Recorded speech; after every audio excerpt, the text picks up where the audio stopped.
Hello good morning 10th graders, welcome to the next chapter of maths class 9। बहुत ही exciting chapter है।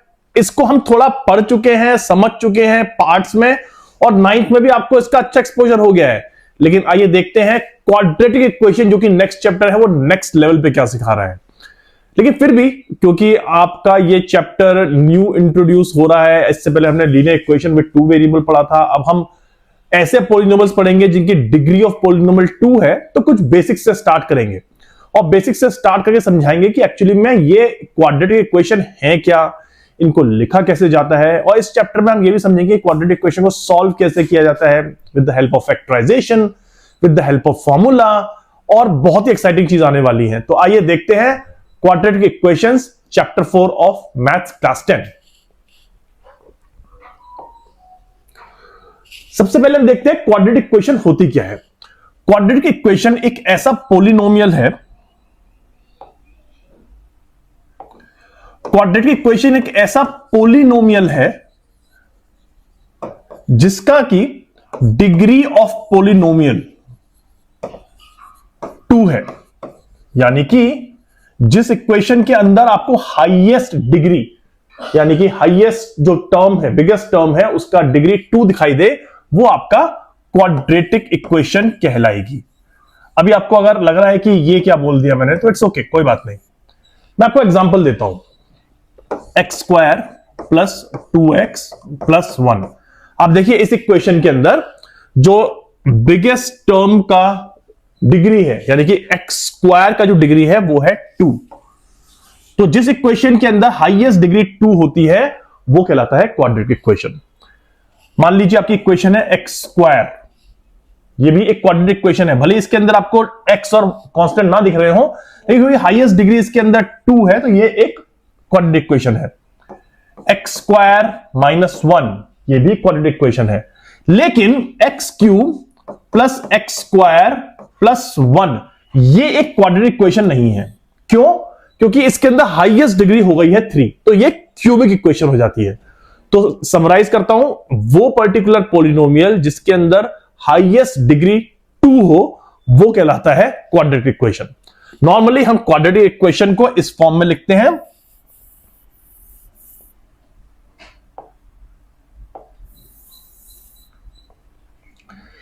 ए X square plus B x plus C. और इस particular equation के अंदर कुछ conditions भी हैं। पहला, A B and C belong to real numbers, यानी कि सबके सब रियल नंबर है। और दूसरी चीज ये है कि A can not be equal to 0। अब आप सोचिए कि A why A can not be equal to 0। A अगर 0 हो गया, मान लीजिए ए अगर 0 हो गया तो ये टर्म पूरी पूरी हो गई 0। अब इक्वेशन क्या बच गई? बी एक्स प्लस सी। अब इसके अंदर जो हाईएस्ट डिग्री है वो है 1, ना कि 2। तो इसलिए अब ये इक्वेशन एक क्वाड्रेटिक इक्वेशन नहीं है। इसलिए आपको अगर क्वाड्रेटिक इक्वेशन प्रूव करनी है तो a should be equal to 0, जिससे कि एक्स स्क्वायर का कोएफिशिएंट जो है वो 0 ना हो और ये एक क्वाड्रेटिक इक्वेशन बनी रहे। होप आपको ये चीज समझ में आ गई होगी। मैंने ट्राई किया था इजी वे में एक्सप्लेन करना इसको, और अब आपको क्लियर हो गया होगा कि एक क्वाड्रेटिक इक्वेशन क्या होती है। अब हम ये समझते हैं कि क्वाड्रेटिक इक्वेशन होने के बाद क्वाड्रेटिक इक्वेशन एक्चुअली हम पहले समझते हैं कि क्वाड्रेटिक इक्वेशन की हिस्ट्री क्या है। तो अब ये ऐसा नहीं है कि एग्जाम में आएगा, राइट, कि ब्रह्मगुप्त कौन था या फिर यूक्लिड कौन थे। एग्जाम में नहीं आते हैं ऐसे क्वेश्चन नॉर्मली, लेकिन आपको ना हिस्ट्री के हिसाब से जनरल नॉलेज होनी चाहिए। तो जो मैं बताने जा रहा हूं वो आपको मैथ्स पर्सपेक्टिव से नहीं, जनरल नॉलेज के पर्सपेक्टिव से बता रहा हूं। तो सबसे पहले है यूक्लिड। यूक्लिड एक ग्रीक फिलोसोफर थे और इन्होंने सबसे पहले डिफाइन किया कि आप एक क्वाड्रेटिक इक्वेशन को ग्राफिकल मेथड से कैसे सॉल्व कर सकते हैं। और आपको ये शायद ध्यान होगा कि जो भी एक क्वाड्रेटिक इक्वेशन होती है उसको हम जब भी हम ग्राफ पे ड्रॉ करते हैं वो हमेशा एक पैराबोला बनाती है, राइट। अब वो पैराबोला कहां पे टच होता है वो हम डिस्कस करेंगे थोड़ी देर बाद। तो यूक्लिड ने पहली बार कहा कि भैया वो ग्रीक फिलोसोफर थे, उन्होंने कहा भैया हम एक ग्राफिकल वे से क्वाड्रेटिक इक्वेशन को सॉल्व कर सकते हैं। लेकिन इंडियंस ही पीछे कहां रहने वाले थे। उसके बाद आए इंडियंस और इंडियंस ने सबसे पहले थे ब्रह्मगुप्त। तो ब्रह्मगुप्त ने यह बताया कि ठीक है, ग्राफिकल मेथड तो ठीक है, ओके हो गया, लेकिन हम इसको एक्चुअली सॉल्व कैसे कर सकते हैं। तो जो फैक्टराइजेशन मेथड आप आज यूज करते हैं वो एक्चुअली में हमारे ही इंडियन मैथमेटिशियन ब्रह्मगुप्त ने हमको बताया था। तो प्राउड फीलिंग वाली बात है, राइट। उसके बाद आए एक और मैथमेटिशियन जिनका नाम था श्रीधराचार्य। इन श्रीधराचार्य ने बताया कि जो परफेक्ट स्क्वायर्स होते हैं, यानी कि जैसे कि x प्लस ए का होल स्क्वायर होता है x square plus 2a plus 2xa plus a square, ये जो परफेक्ट स्क्वायर होते हैं इनको कैसे सॉल्व करना है। तो यूक्लिड, ब्रह्मगुप्ता और श्रीधराचार्य, ये तीन ऐसे फिलोसोफर्स मैथमेटिशियंस थे जिनका कि नाम बहुत ही रेस्पेक्ट से लिया जाता है क्वाड्रेटिक इक्वेशंस के लिए। और इन्होंने तीन ने काफी हद तक आपको बताया कि क्वाड्रेटिक इक्वेशन को सॉल्व कैसे करना है, आइदर ग्राफिकल मेथड से या फैक्टराइजेशन से या फिर कोई परफेक्ट स्क्वायर हो। तो ये थी हिस्ट्री जनरल नॉलेज के लिए। लेकिन आगे बढ़ते हैं हम। और हां, बाय द वे, मैं आपको हिस्ट्री के ऐसे पॉइंट्स बताता रहूंगा क्योंकि पर्सनली मुझे बहुत इंटरेस्ट है जनरल नॉलेज के अंदर। और मैं जानता हूं कि मैथ्स पढ़ना एक, ठीक है, मैं समझ सकता हूं एक टॉपिक है, सब्जेक्ट है, आपको समझना है, लेकिन सबसे इंपॉर्टेंट चीज है कि हमारी हिस्ट्री क्या है, क्या हुआ था, किस तरह से ये सब चीजें हुई थी। जनरल अवेयरनेस, जनरल नॉलेज बहुत जरूरी है। इसलिए मैं आपको भले ही एग्जाम पॉइंट ऑफ व्यू से इंपॉर्टेंट ना हो, लेकिन फिर भी मैं आपको बताऊंगा जिससे कि आपको इसमें हेल्प मिले। ओके, तो अब समझते हैं ax square plus bx plus c is equal to 0। इसका क्या मतलब है। तो हमारी नॉर्मली एक क्वाड्रेटिक इक्वेशन होती है ax square plus bx plus c। अब जब हम इसको इक्वल टू 0 पुट कर देते हैं, इसका मतलब हम x की वैल्यू फाइंड करना चाहते हैं, जो कि कहलाते हैं जीरोस ऑफ पॉलिनोमियल, और ये हम पढ़ चुके हैं। और जीरोस ऑफ पॉलिनोमियल के अलावा इस चीज को हम एक और टर्म से नाम जानते हैं, एक और टर्म से रिप्रेजेंट करते हैं, जो है रूट्स। और आप देखेंगे आगे कि आप रूट्स वर्ड मोर प्रीडोमिनेंटली और कॉमनली सुनेंगे। Zero of polynomial quadratic equation में इतना यूज नहीं होगा। तो जब भी आपको कोई कहे कि रूट्स, तो रूट्स का मतलब यह है कि वो वैल्यू x की जो आप इस इक्वेशन के अंदर रखते हैं, तो ये इक्वेशन जीरो हो जाती है, जिसको कहेंगे रूट्स, सॉल्यूशन या फिर आंसर ऑफ इस दिस पर्टिकुलर इक्वेशन। अब इसको हम कैसे निकालते हैं जो रूट्स होते हैं। तो अगर इसके दो रूट्स हैं अल्फा एंड बीटा, तो बेसिकली वो हो जाएंगे x minus alpha, x minus beta is equal to 0, यानी कि x हो जाएगा अल्फा और x हो जाएगा बीटा। अब ये चीज हम निकालते कैसे हैं, ये हम पढ़ चुके हैं, लेकिन फिर भी मैं आपको एग्जांपल देता हूं कि ये अल्फा बीटा जो हम निकाल रहे हैं उसका क्या मतलब है। हम उससे लिंक करते हैं, समझते हैं, और समझ करके हम पूरा का पूरा इसको आगे बढ़ते हैं। फिर तो एक सिंपल और क्विक एग्जांपल से समझते हैं, जो कि हम कर चुके हैं, लेकिन फिर भी चलिए एक एग्जांपल ले लेते हैं जिससे कि आपको पूरा का पूरा रिलेशनशिप समझ में आ जाए, क्वाड्रेटिक इक्वेशन, रूट्स और जो भी हमने अब तक डिस्कस किया है। तो हमने एक इक्वेशन ली है x square minus 2x minus 3। अब हम इस इक्वेशन को करेंगे फैक्टराइज। तो आपको ध्यान होगा जब हम करते हैं फैक्टराइज तो हम मिडिल टर्म, यानी कि जो x का कोएफिशिएंट है विद साइन, यानी कि प्लस माइनस जो भी है, उसको स्प्लिट करते हैं इस तरीके से कि जो x का कोएफिशिएंट है वो दो नंबर्स में डिवाइड हो जाए, जिन दो नंबर्स का सम तो x का कोएफिशिएंट ही हो, लेकिन उन दो नंबर का मल्टीप्लिकेशन आपका कांस्टेंट टर्म हो। और मैं दोबारा आपको रिमाइंड करा रहा हूं, मैं यहां पे हर कोई चीज, चाहे वो मैं x कोएफिशिएंट की बात कर रहा हूं, चाहे मैं कांस्टेंट की बात कर रहा हूं, मैं बात कर रहा हूं विद साइन। दोबारा इसका मतलब मुझे चाहिए -2 के दो ऐसे स्प्लिट जिनको जब मैं ऐड करूं तो आ जाए -2 ऐड करने पर, जो कि मेरा x का कोएफिशिएंट है, और जब मैं इनको मल्टीप्लाई करूं तो आ जाए मेरे प्लस -3 जो कि मेरा कांस्टेंट है। और ये चीज आपको आसान लगनी चाहिए क्योंकि -2 को अगर हम डिवाइड करेंगे -3 प्लस 1 में, तो अब देखिए -3 प्लस 1 इज इक्वल टू -2, तो यानी कि ये कंडीशन तो मेरी फुलफिल हो गई। और -3 इंटू 1 इज इक्वल टू -3, यानी कि मेरी ये कंडीशन भी फुलफिल हो गई। तो यानी कि -3 एंड 1 मेरे लिए बिल्कुल सुइटेबल कैंडिडेट है। तो मैं लिखूंगा x square minus 3x plus x minus 3। अब पहले वाले दो टर्म्स में से मैं x कॉमन निकाल लूंगा, तो x निकाल के बच जाएगा x माइनस 3, और बाकी के दोनों टर्म्स में से मैं 1 कॉमन निकालूंगा, ये बच जाएगा x माइनस 3। जो मैं स्टेप बता रहा हूं ये बिल्कुल स्टैंडर्ड स्टेप्स हैं किसी भी क्वाड्रेटिक इक्वेशन को फैक्टराइज करने के। ओके, इसके अलावा एक मेथड और आता है जो कि हम चैप्टर के एंड में पढ़ेंगे, और उससे भी आपको बहुत सी चीजें क्लियर हो जाएंगी कि हम फैक्टर्स कैसे निकालते हैं। उसके बाद अब इन दो terms x into x minus 3 और 1 इंटू एक्स माइनस 3 में से मैं x माइनस 3 कॉमन निकाल लूंगा, और मेरे को मिल जाएगा x minus 3 into x plus 1। अब अगर मुझे इस पर्टिकुलर इक्वेशन, क्वाड्रेटिक इक्वेशन के जीरोस निकालने हैं, तो मुझे x माइनस 3 और x प्लस 1 को जीरो के इक्वल पुट करना होगा। मतलब मुझे x की वो वैल्यू निकालनी है जो कि जब मैं इस इक्वेशन में रखूंगा तो ये जीरो हो जाएगा। तो इससे मुझे पता चलता है कि x minus 3 is equal to 0, इससे मुझे एक वैल्यू मिल जाएगी, और x plus 1 is equal to 0, इससे मुझे एक और वैल्यू मिल जाएगी। यानी कि ये हो जाएगा x is equal to 3 and x is equal to minus 1। यानी कि जीरोस इस पोलिनोमियल के जो है वो है 3 कॉमा माइनस 1, और इन्हीं को हम कहेंगे रूट्स भी। तो इस इक्वेशन की जो रूट्स हैं वो है 3 कॉमा माइनस 1। मैंने सोचा कि आपको रिवाइज करा दूं ये चीज। आई एम श्योर कि आपको पता है, ऐसा नहीं है कि आपको पता नहीं होगा, ये हम पढ़ चुके हैं और आप ये क्वेश्चन सॉल्व भी कर चुके हैं 9th क्लास में, 8th क्लास में, लेकिन मेरे को लगा कि एक बार रिवाइज करा देता हूं कि अगर बाई चांस आपको कुछ मिस हो रहा हो तो वो चीज यहां पे क्लियर हो जाएगी। अब हम देखते हैं कि इस पर्टिकुलर कॉन्सेप्ट का, क्वाड्रेटिक इक्वेशन का रियल लाइफ सर्कमस्टांसेस के अंदर क्या इंपैक्ट है, और यही वो क्वेश्चंस हैं जो कि एग्जाम में पूछे जाते हैं। आपसे वो ये नहीं कहेगा कि x square minus 2x plus 3 और ये सब चीजें इसको फैक्टराइज करो, वो तो 8th क्लास में आप कर चुके हो।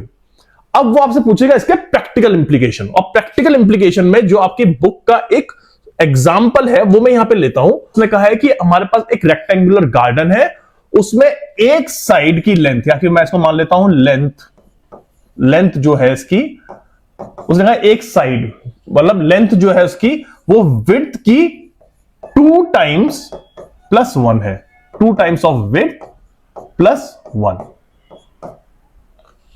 तो वो कह रहा है कि लेंथ जो है वो विड्थ की 2 टाइम्स प्लस 1 है। अगर मैं मान लूं कि विड्थ x है तो लेंथ हो जाएगी 2 टाइम्स ऑफ विड्थ प्लस 1, यानी कि 2 टाइम्स ऑफ x प्लस 1। ये आपको क्लियर हो गया होगा। इसके बाद इसने मुझे दिया है कि इसका जो एरिया है वो है 300 मीटर स्क्वायर, और आपको पता है कि एरिया ऑफ अ रेक्टेंगल होता है L इंटू W, यानी लेंथ इंटू विड्थ या लेंथ इंटू ब्रेथ। तो मुझे लेंथ मिल चुकी है, मुझे विड्थ मिल चुकी है। अब वो कह रहा है कि इसकी आप एक क्वाड्रेटिक इक्वेशन बनाओ। तो अभी इसने हमको ये नहीं कहा कि क्वाड्रेटिक इक्वेशन सॉल्व करना है, उसने हमको सिर्फ ये कहा है कि क्वाड्रेटिक इक्वेशन बनाओ। बाद में आपकी एक्सरसाइज में क्वेश्चन ये भी है कि इस पर्टिकुलर इक्वेशन को सॉल्व कैसे करना है, लेकिन अभी इसने कहा है कि क्वाड्रेटिक इक्वेशन बनाओ। तो क्वाड्रेटिक इक्वेशन बनेगी x which is length into width 2x plus 1, तो आप इस फॉर्मूले से हम ये लगा रहे हैं, is equal to total area 300। Simple, correct. अब इसको सॉल्व करते हैं, ये हो जाएगा 2x square plus x minus 300 is equal to 0। अब मैंने ये 300 को इधर रख दिया, तो इस तरह से मेरी ये इक्वेशन बन गई।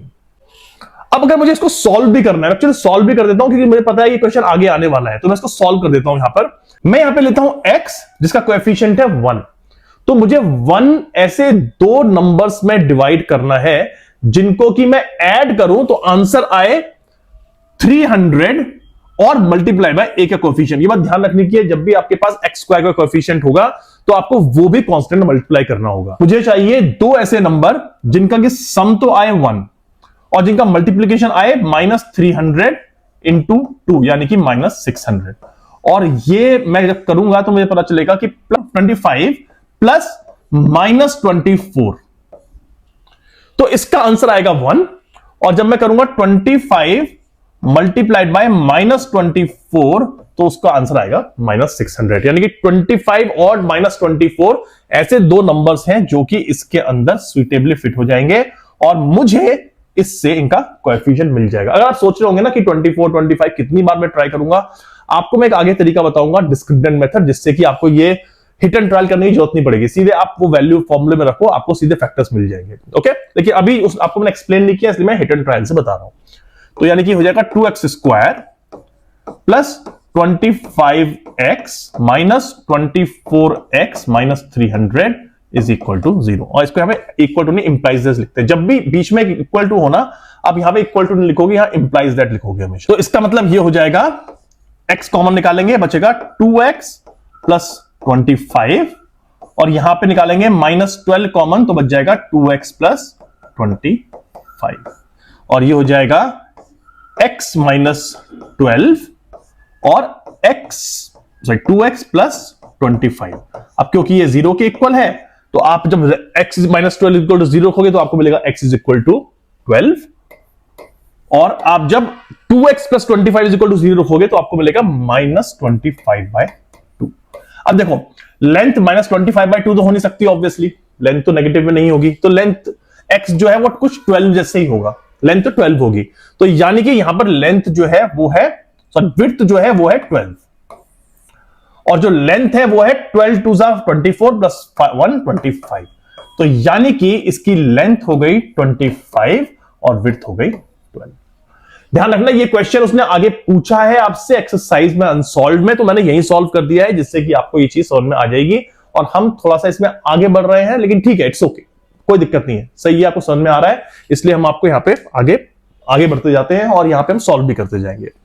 तो अगर ये क्वेश्चन आपको समझ में आ गया है तो आगे हम बढ़ते हैं और देखते हैं नेक्स्ट क्वेश्चन क्या है, जो कि वो आपको सॉल्व करने के लिए कह रहा है। लेकिन सेम चीज ने कहा है, represent the following situations mathematically. इसमें भी उसने सिर्फ मैथमेटिकली उसको क्वाड्रेटिक क्वेश्चन बनाने को कहा है। तो मैं यहां पे सिर्फ क्वाड्रेटिक क्वेश्चन बनाता हूं और मैं यहां पर इसको सॉल्व कर देता हूं। चलो सॉल्व भी कर देता हूं, आपको अच्छा लगेगा, राइट, प्रैक्टिस हो जाएगी। ओके, तो पहला क्वेश्चन है, John and Jeevati together have 45 marbles, both of them lost 5 marbles each and the product of the number of marbles they now have is 124.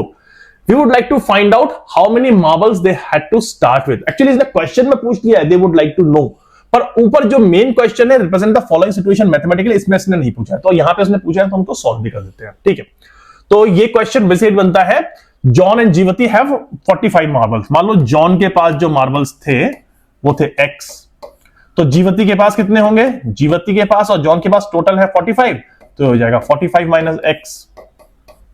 ठीक है, now both of them lost 5 marbles each and the product of the number of marbles they now have is 124। यानी कि John ने भी 5 marbles loose किए, जीवती ने भी 5 marbles loose किए, उसके बाद जो इनका मल्टीप्लिकेशन आया वो हो गया 124।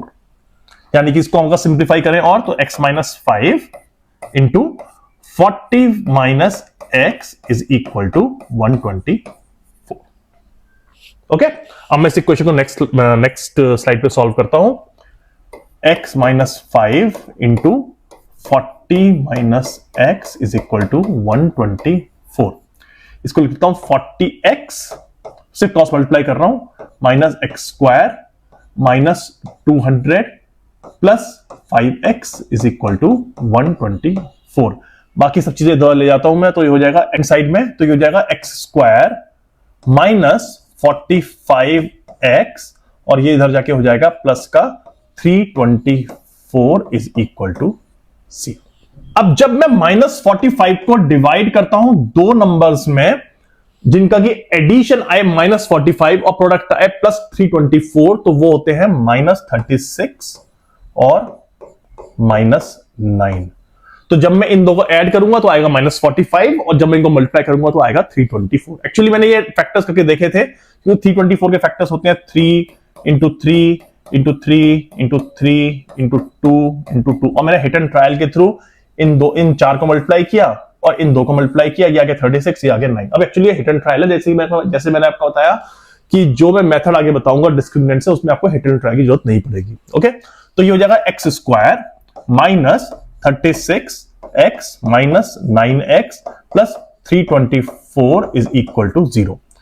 x minus 36 minus 9x minus 36 is equal to 0, तो x हो जाएगा x minus 9, x minus 36 is equal to 0, यानी कि x की वैल्यू है 2, x is equal to 9 and x is equal to 36। अब आप देखो, जो हमारा पहला जो क्वेश्चन इक्वेशन थी उसके अंदर जॉन के पास जो नंबर थे, जॉन के पास था x और जीवती के पास थे 45 माइनस एक्स, तो यानी कि अगर जॉन के पास है 9 तो जीवती के पास है 45 minus 9 which is equal to 36। तो ये आंसर एक्चुअली यहीं पे आ गया, लेकिन क्योंकि हमको इस तरह सॉल्व करना है तो हमको यहां पे इस तरह से क्वेश्चन सॉल्यूशन मिल गया है। आइए बढ़ते हैं नेक्स्ट क्वेश्चन की तरफ और देखते हैं नेक्स्ट क्वेश्चन क्या है। नेक्स्ट क्वेश्चन है, a cottage industry produces a certain number of toys in a day, the cost of production of each toy were found to be 55 minus the number of toys produced in a day, on a particular day the total cost of production was rupees 750. okay, we would like to know what is the number of toys produced.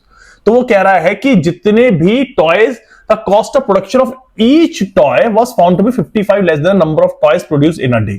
तो अगर हम मान लें कि number of toys in a day is equal to x, तो cost उसकी हो जाती है number of was found to 55 minus the number of toys, यानी कि x minus 55। और कॉस्ट ऑफ प्रोडक्शन क्या होती है? सिंपल, कॉस्ट ऑफ प्रोडक्शन होती है जितना आपने प्रोड्यूस किया, जितनी उसकी कॉस्ट है, जितनी एक की कॉस्ट है मल्टीप्लाई कर दो, आपको कॉस्ट ऑफ प्रोडक्शन मिल जाएगा। तो यानी कॉस्ट ऑफ प्रोडक्शन हो जाएगा x which is number of toys produced into x minus 55, और ये होता है आपका 750 रुपीज। तो ये हमारी इक्वेशन बन जाएगी। ऐसे हम क्या करेंगे, हम कहेंगे that is equal to x square minus 55x, और मैं 750 को इधर ले आऊंगा, ये हो जाएगा माइनस का 750 इज इक्वल टू 0। अब देखिए ये एक ऐसा क्वेश्चन है जहां पे हिट एंड ट्राई नहीं लग रहा है। अगर मैं 50 माइनस 55 के ऐसे फैक्टर्स करूं या फिर ऐसे नंबर्स में स्प्लिट करूं जिनका कि एडिशन माइनस 55 हो और मल्टीप्लिकेशन माइनस 750 हो, तो मुझे आसानी से नहीं मिल रहे हैं क्योंकि वो डेसिमल में आएंगे, और इसलिए मैं इस क्वेश्चन को आगे प्रोसीड नहीं कर रहा हूं क्योंकि ये हिट एंड ट्रायल से नहीं हो रहा है। ये क्वेश्चन सॉल्व होगा डिस्क्रिमिनेंट मेथड से, जो कि हम आगे पढ़ेंगे। तो ये क्वेश्चन हम सॉल्व ना करके बस यही इक्वेशन बना के खत्म कर देते हैं और हम बढ़ते हैं नेक्स्ट क्वेश्चन की तरफ।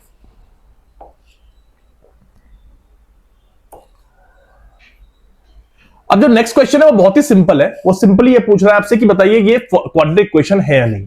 कुछ इक्वेशन आपको हो सकता है सॉल्व भी करनी पड़े। तो पहला क्वेश्चन देखते हैं, x minus 2 whole square plus 1 equal to 2x minus 3। अगर मैं इसको सॉल्व करूं तो हो जाएगा x square minus 2x plus 2 plus 1 is equal to 2x minus 3। अब इसमें हो जाएगा, साइड साइड टर्म्स इधर ले आता हूं, x square minus 4x plus 5 equal to 0। और इसमें अब देखिए सबसे बड़ी जो टर्म है उसका एक्सपोनेंट है 2, यानी कि यस ये इक्वेशन एक क्वाड्रेटिक इक्वेशन है। ओके, क्योंकि इसके अंदर अभी भी x स्क्वायर बचा हुआ है। हम देखते हैं नेक्स्ट इक्वेशन के अंदर क्या सिचुएशन है, क्या सॉल्यूशन है। तो ये हो जाता है x इंटू एक्स प्लस 1, मैं ये सॉल्व करता हूं, ये हो जाएगा x square plus x plus 8, और ये है x plus 2 into x minus 2, simple formula लगेगा x plus a into x minus a का फॉर्मूला होता है x square minus a square, या फिर इसको कह सकते हैं a plus B into a minus B is equal to a square minus b square. तो x प्लस 2 इसके अंदर a है, तो ये हो जाएगा x स्क्वायर माइनस 2 का स्क्वायर 4। अब आप देखिए अगर मैं इस सबको इधर ले आऊं तो ये हो जाएगा x square minus x square plus x plus 12 is equal to 0।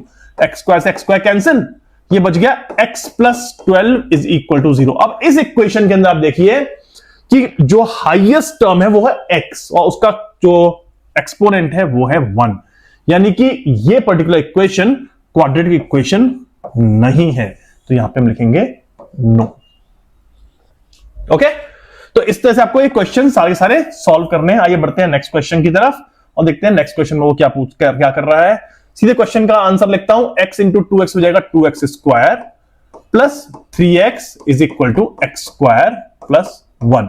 सब कुछ मैं लेफ्ट हैंड साइड में ले आऊंगा तो ये हो जाएगा 2x square minus x square plus 3x plus 1 equal to 0, और ये हो जाएगा x square plus 3x plus 1 equal to 0। देखिए हाईएस्ट टर्म का जो कोएफिशिएंट, हाईएस्ट टर्म का जो एक्सपोनेंट, नॉट कोएफिशिएंट, एक्सपोनेंट जो है वो है 2, तो यानी कि ये इक्वेशन भी एक क्वाड्रेटिक इक्वेशन है। लास्ट क्वेश्चन सॉल्व करते हैं इस पर्टिकुलर एग्जांपल का, जो कि है x+2 whole cube equal to x³ - 4। अब आपको पता होगा अब आपको बता दूं मैं a+b होल क्यूब का फॉर्मूला क्या होता है, जो कि आपको पता होना चाहिए। वो होता है a³ + b³ + 3a² b + 3ab²। तो इसको हम लिखते हैं x+2 होल क्यूब को लिखेंगे हम x³ + 2 का होल क्यूब हो जाएगा 8 + 3a² b। a है यहां पे x, b है 2, तो जाएगा 3a² into b + 3ab², okay, और इक्वल टू x³ - 4। तो इसको मैं लिखता हूं फिर x³ + 8 प्लस ये हो जाएगा 36x² और ये हो जाएगा 12x, और मैं इस टर्म को इधर ले आता हूं इसी स्टेप में, -x³ + 4 = 0। आप देखिए x³ से x³ कट, और ये सबसे बड़ी इक्वेशन बन गई 6x² + 12x + 12 = 0। आप देखिए जो इसमें बिगेस्ट टर्म है उसका एक्सपोनेंट है 2, यानी कि ये इक्वेशन भी आपकी क्वाड्रेटिक इक्वेशन है। अब हम बढ़ेंगे अपने एक्सरसाइज क्वेश्चन की तरफ, जो कि ये कह रहा है एक्सरसाइज 4.1, और इसने पहला क्वेश्चन हमको बिल्कुल वैसे बता दिया है, check whether the following are quadratic equations और नॉट। तो पहला क्वेश्चन सॉल्व करते हैं, और मैं थोड़ा फास्ट करने का ट्राई करूंगा। x+1 whole square is equal to 2x - 3। सीधे लिखता हूं x+1 होल स्क्वायर बताया था मैंने, a+b whole square is equal to a² + b² + 2ab, तो जाएगा x² + 1 + 2x + 1 = 2x - 3। सब राइट हैंड साइड से लेफ्ट हैंड साइड पे ले आएंगे तो हो जाएगा x² माइनस ये 2x से 2x कैंसिल प्लस 4 = 0, यानी कि ये पर्टिकुलर टर्म के अंदर आपका 2 एक्सपोनेंट में है, तो यानी कि ये है यस। नेक्स्ट हम क्वेश्चन सॉल्व करते हैं, जो कि है x² - 2x इक्वल टू -2 × 3 हो जाएगा -6 + 2x। सब कुछ लेफ्ट हैंड साइड में ले आएंगे तो ये हो जाएगा x² - 4x + 6 = 0, और क्योंकि इसके अंदर भी हाईएस्ट टर्म जो है वो एक उसका डिग्री ऑफ पॉलिनोमियल 2 है, तो ये भी यानी कि यस है। नेक्स्ट क्वेश्चन जो सॉल्व करने जा रहे हैं वो है, और मैं इसलिए फास्ट कर रहा हूं क्योंकि इसमें से मल्टीप्लाई करना है और ये तो बहुत ही बेसिक चीज है। x - 2 × x + 1 हो जाएगा x² + x - 2x - 2 = x² + 3x - x - 3, okay, which is x² से x² कैंसिल, ओके, और बाकी सब टर्म हम इधर ले आएंगे तो ये हो जाएगा ये बन जाएगा -x - x, ये हो जाएगा -3x + 1 = 0। और आप देखिए इसके अंदर x² से x² ऑलरेडी कट हो गया है, इसलिए यहां पे जो बिगेस्ट टर्म है उसका एक्सपोनेंट है 1, यानी कि ये एक क्वाड्रेटिक इक्वेशन नहीं है, ओके। नेक्स्ट क्वेश्चन जो हम सॉल्व कर रहे हैं क्विकली वो है x - 3 × 2x + 1, तो हो जाएगा 2x² + x - 6x - 3 = x² + 5x। Simple मैंने मल्टीप्लाई कर दिया। अब यहां पे x² और x² दोनों तरफ नहीं है, इसमें 2x² है, इसमें x², इसलिए हमको इसको इधर ले आना है, तो ये हो जाएगा x², 2x² - x², और x - 5x, x - 6x हो जाता है -5x, -5x इधर और आ जाएगा, हो जाएगा -10x - 3 = 0। अब देखिए इसके अंदर भी आपका एक्सपोनेंट जो है वो 2 है, तो ये भी आपका यस है। नेक्स्ट क्वेश्चन जो हम सॉल्व कर रहे हैं क्विकली वो है 2x - 1 × x - 3, तो ये हो जाएगा 2x² - 6x - x + 3 = x² - x + 5x - 5।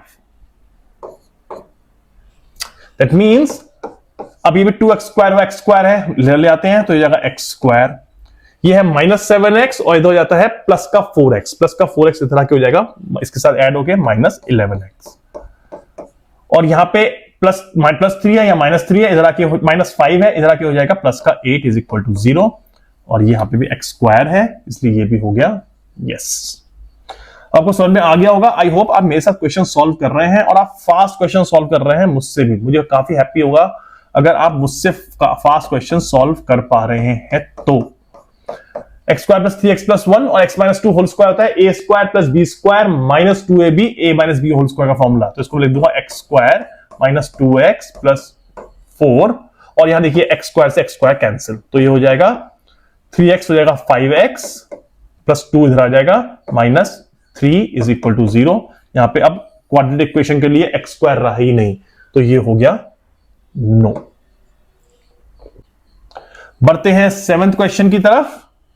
7th question है x प्लस 2 होल क्यूब। और बताया था a plus B whole cube is equal to a cube plus b cube plus 3a square b plus 3ab square. तो इसको हम लिखते हैं x cube plus 2 का क्यूब यानी कि 8 प्लस 3a स्क्वायर b यानी कि 3x square into 2 means 6x square plus 3ab square यानी कि 3x into 4 that means 12x is equal to 2x cube minus 2x। अब देखो x क्यूब को हम इधर लेके आएंगे with along with minus 2x, तो ये हो जाएगा minus x cube plus 6x square और माइनस 2x इधर आके हो जाएगा 12x में ऐड होकर के प्लस 14x, और ये बच गया आपका constant 8 which is equal to 0। अब देखो इसके अंदर सिंपल थोड़ा सा डिफरेंट क्वेश्चन है इसलिए बता रहा हूं, वरना है तो सिंपल ही।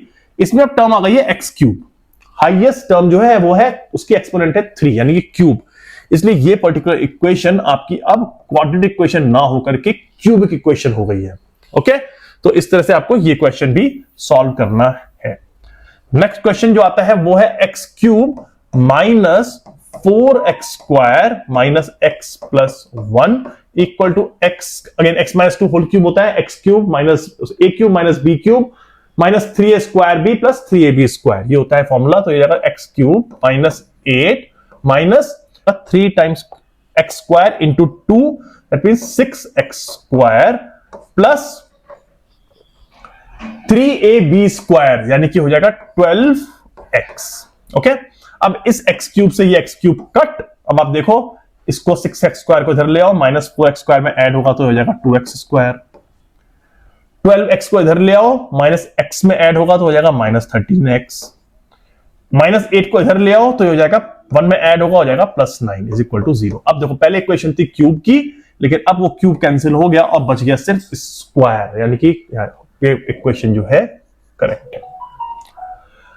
सॉल्व करते हैं नेक्स्ट क्वेश्चन। इसको हम सॉल्व नहीं करेंगे क्योंकि कोई पर्टिकुलर क्वेश्चन के अंदर अगर डिस्क्रिमिनेंट यूज आ गया तो हम फिर फंस जाएंगे और हिट एंड ट्रायल से नहीं होगा, इसलिए हम सॉल्व ना करके इसकी सिर्फ इक्वेशन लिखेंगे जो कि उसने कहा है following situation in the form of quadratic equation, बस यही क्वेश्चन हम खत्म कर देंगे। क्वेश्चन है the area of rectangular plot is 528, exact almost similar सा लग रहा है मुझको ये क्वेश्चन कि एक रेक्टेंगुलर प्लॉट है जिसका कि एरिया है 528 metre square. The length of the plot is 1 more than twice is breadth. Oh similar question है, यानी कि लेंथ जो है इसकी वो विड्थ से एक ज्यादा है। ओके, तो अगर विड्थ जो है उसकी x है तो लेंथ हो गई 2x प्लस 1, मैंने ऑलरेडी पहले लिख दिया था, इज इक्वल टू x। तो यानी कि एरिया इसका हो गया x इंटू 2x प्लस 1। यहां पे लिखना है area of rectangle is L into W, तो जाएगा 2x plus 1 is equal to 528। अब इसको आप ऊपर कर लो, x square plus x minus 528 इधर ले आओ, ये इक्वेशन इक्वल टू 0, ये इक्वेशन हो गई आपकी। अब सॉल्व नहीं कर रहे हैं इसको, जो उसने कहा नहीं है वो क्यों करे फालतू में। ओके, नेक्स्ट क्वेश्चन हम देखते हैं जो कि है आपको ना यहां पर सॉल्व करने से इंपॉर्टेंट ना जो वर्ड है वो ध्यान रखने हैं, क्योंकि ये वर्ड प्रॉब्लम्स ही आपके बाद में सॉल्यूशन और क्वेश्चंस आएंगे, तो यहां पे आपको समझना है कि वो एक्चुअली क्वेश्चन पूछ क्या रहा है। अगर आपने इक्वेशन बना ली तो सॉल्व कर दो, बहुत आसान है इसके बाद। फिर the product of 2 consecutive positive integer is 306। अगर पॉजिटिव इंटीजर कॉन्जिक्यूटिव हैं तो ऐसा हो गया 2 फिर 3 5 फिर 6, तो ये होते हैं कॉन्जिक्यूटिव, एक के बाद एक।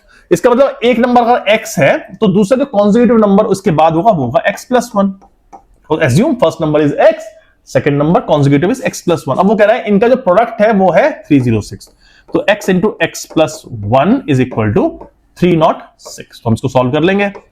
X square plus x minus 306 is equal to 0। वो इक्वेशन आ गई हमारे पास। ओके, ये वर्डिंग समझना जरूरी है, वर्डिंग समझ लिया तो कुछ भी आसानी से हो सकता है।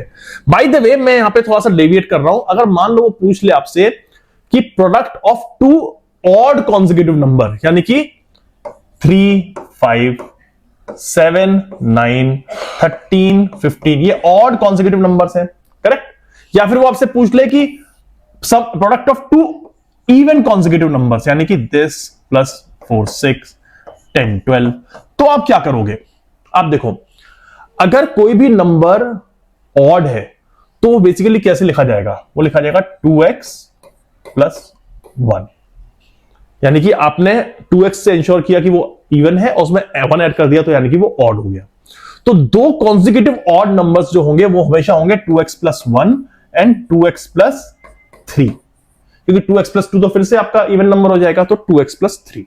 सिमिलर वे में अगर इवन नंबर है तो एक इवन नंबर तो 100% 2x होगा, ओके, और दूसरा इवन नंबर 2x प्लस 2 होगा। तो अगर मान लो कभी भी आपसे क्वेश्चन पूछता है कि दो कॉन्जिक्यूटिव ऑड नंबर्स का मल्टीप्लिकेशन या एडिशन, या फिर दो कॉन्जिक्यूटिव इवन नंबर का मल्टीप्लिकेशन या एडिशन, तो आपको इस तरह से कॉन्जिक्यूटिव ऑड नंबर्स और इस तरह से कॉन्जिक्यूटिव इवन नंबर्स डिफाइन करने होंगे, तब आपका क्वेश्चन ये सॉल्व होगा। थोड़ा डाइवर्ट हुआ था, लेकिन मुझे लगा ऐसे क्वेश्चन भी आ चुके हैं एग्जाम्स में, तो क्यों ना हम डिस्कस कर ले। Okay, next question.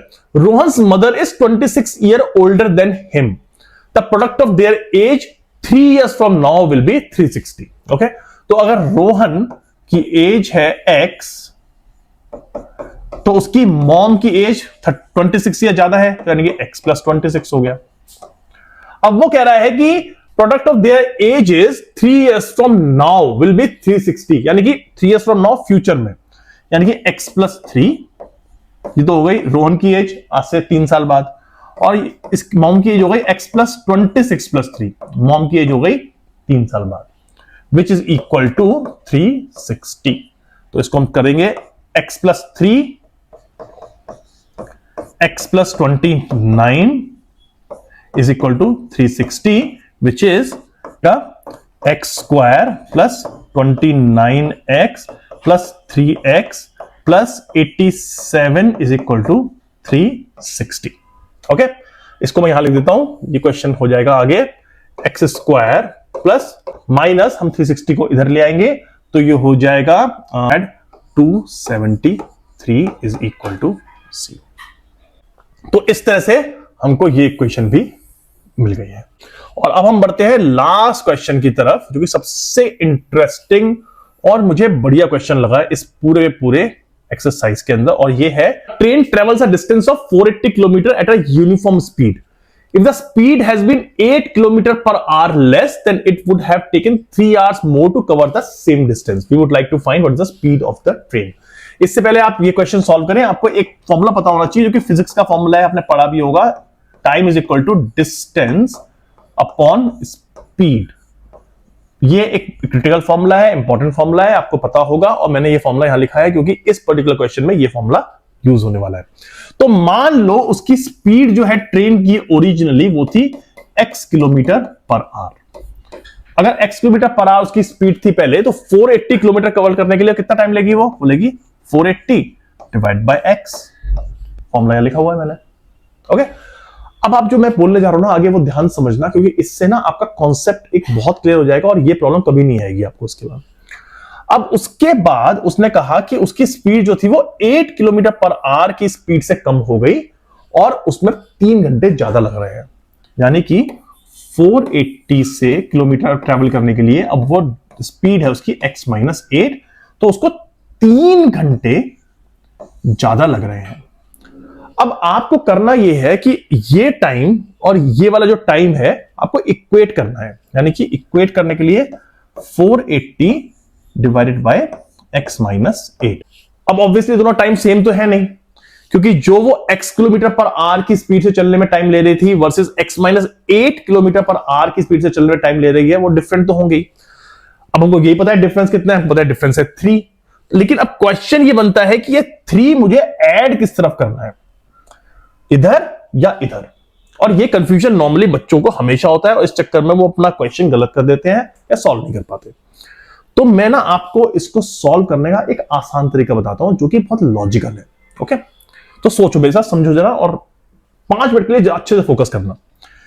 मान लो आप चल रहे हो 100 किलोमीटर पर आवर की स्पीड से। ओके, आप डिस्टेंस कवर कर रहे हो, वही सेम डिस्टेंस कवर कर रहे हो 10 आवर्स में।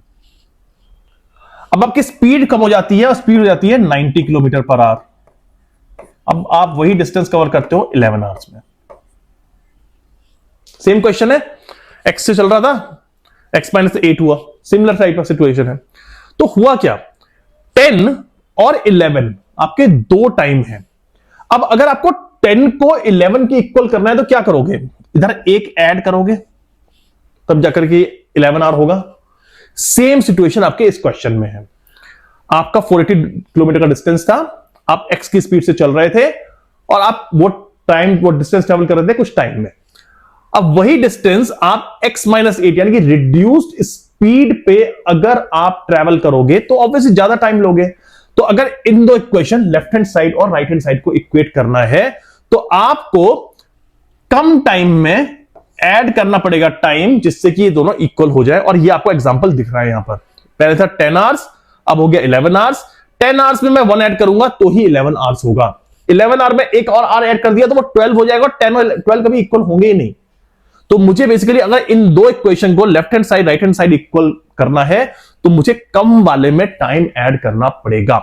ओके, तो ये आपको अगर क्लियर हो गया है देन ग्रेट, क्योंकि ये चीज मुझे एक क्लियर करवानी थी आपको। क्वेश्चन तो आप सॉल्व कर ही लोगे, लेकिन मुझे ये चीज पहले आपको क्लियर करवानी थी। तो ये हो जाएगा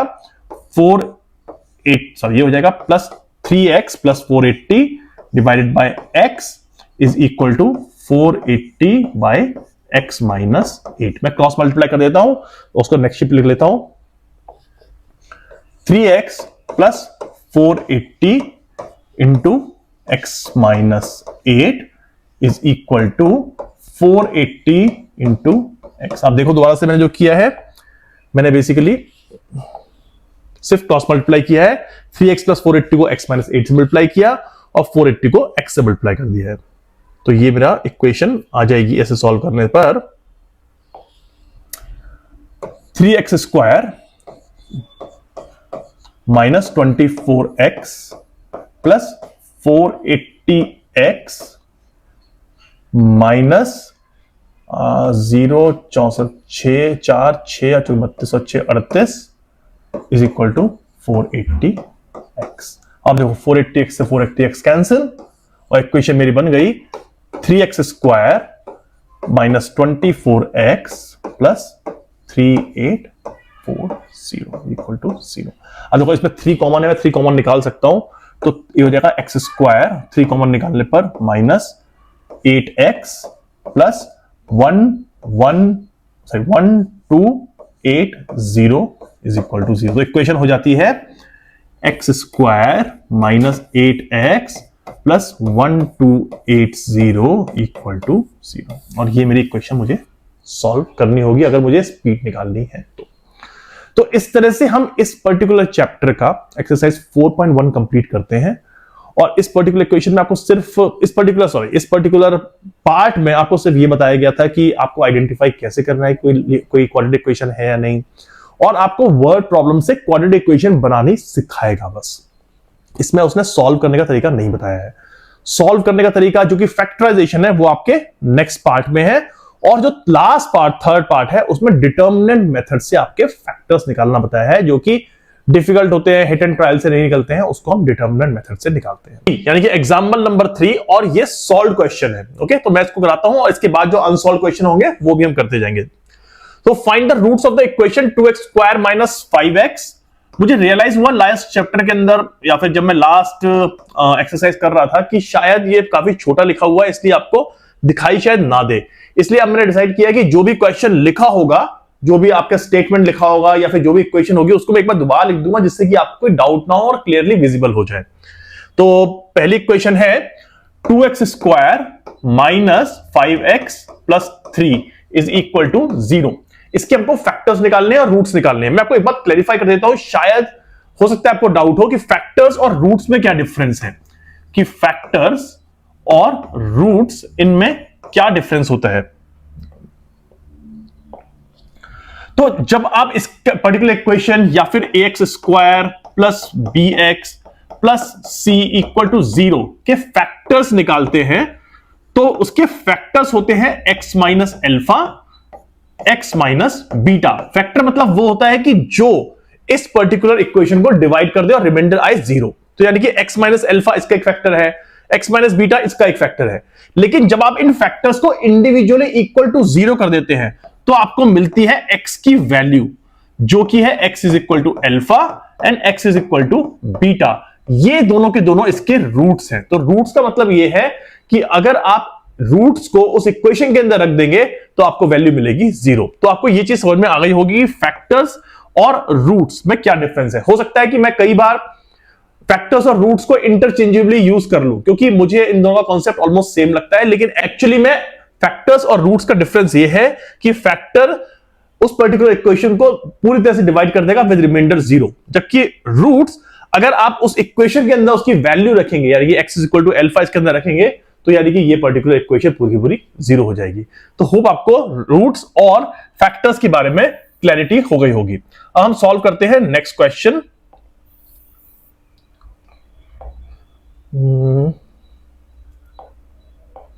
ओके, तो क्वेश्चन है इसको इरेज कर देता हूं मैं, कि जरूरत नहीं है हमको।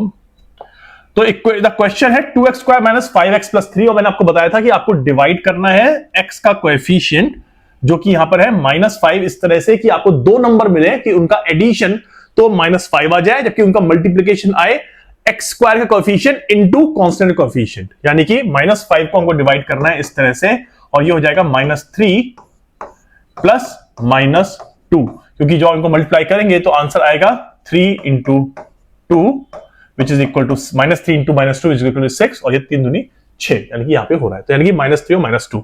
तो सिंपल क्विकली करते हैं, 2x square minus 3x minus 2x plus 3 is equal to 0। That means अब यहां पे x कॉमन निकाल लेंगे, 2x माइनस 3 माइनस 1 कॉमन निकाल लेंगे, 2x माइनस 3। हमेशा ये ट्राई करना है कि आपके ब्रैकेट के अंदर जो टर्म्स हैं वो इक्वल हैं। अगर ये ब्रैकेट के अंदर ये टर्म्स इक्वल नहीं है, इसका मतलब आपने फैक्टर्स को निकालने में, -5 को ब्रेक करने में कुछ गड़बड़ कर दी है। तो ये बात आपको ध्यान रखने की है, और यही पता चल जाएगा आपको कि आपका आंसर सही आने वाला है या नहीं।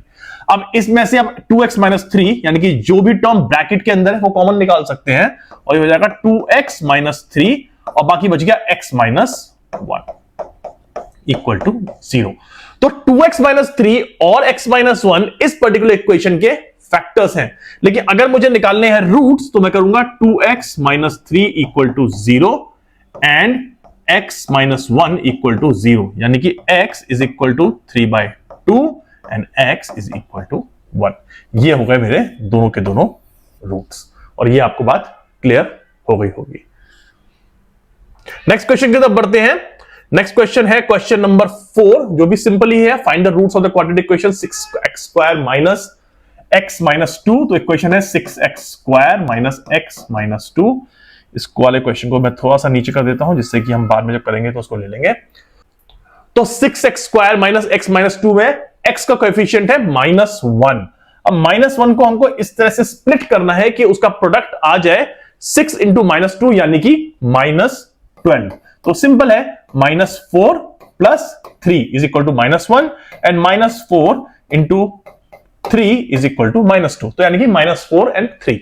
तो मैं लिखता हूं उसको 6x square minus 4x plus 3x minus 2 is equal to 0। That means यहां से हम निकाल लेंगे 2x कॉमन, बच जाएगा 3x minus 2 plus 1 common 3x minus 2 is equal to 0। Hope आपको ये समझ में आ रहा होगा, क्योंकि अगर आपको समझ में नहीं आ रहा है तो मेरे पढ़ाने का कोई मतलब नहीं हो रहा है यहां पर। तो इसलिए प्लीज ध्यान रखिए इस चीज को कि आपको ये चीज समझ में आनी चाहिए, और आई एम श्योर कि आपको मजा भी आ रहा होगा, क्योंकि अब अगर आपको ये पूरा प्रोसेस पता चल गया है तो इसको सॉल्व करना भी कोई मुश्किल काम नहीं है। तो इसलिए आप इसको फटाफट और फास्ट कर सकते हैं। अब मैं यहां से कॉमन निकाल लेता हूं 3x माइनस 2, ये दोनों में से, और अब बचा 2x प्लस 1, यानी कि 3x माइनस 2 और 2x प्लस 1 मेरे दो फैक्टर्स हो गए हैं इस पर्टिकुलर इक्वेशन के। अब अगर मुझे रूट्स निकालने हैं तो मैं इन दोनों को इक्वल कर दूंगा 0 के, और मेरे दो रूट्स यानी कि दो अनमोल रतन आ जाएंगे। x is equal to 2/3 and x is equal to minus 1/2। मेरे करण अर्जुन आ गए हैं। ओके, तो इस तरह से हमने ये क्वेश्चन भी इजीली क्विकली सॉल्व कर लिया है। अब हम बढ़ते हैं अपने नेक्स्ट क्वेश्चन की तरफ, और मैं इस वाले क्वेश्चन को मिटाता नहीं हूं, पूरा का पूरा क्वेश्चन को यहीं छोड़ देता हूं, सिर्फ आंसर और सॉल्यूशन मिटा देता हूं उसका, जिससे कि मुझे स्पेस मिल जाए।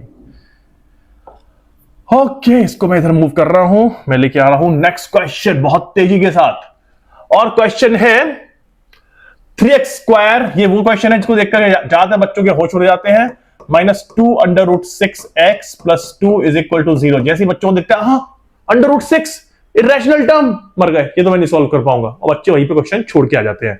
अगर आप ध्यान से देखेंगे तो आपको समझ में आ जाएगा, कोई मुश्किल नहीं है इसके अंदर। ओके, आपका नंबर जो है वो है यहां पर -2 अंडर रूट 6, यानी कि आपको -2 अंडर रूट 6 को स्प्लिट करना है।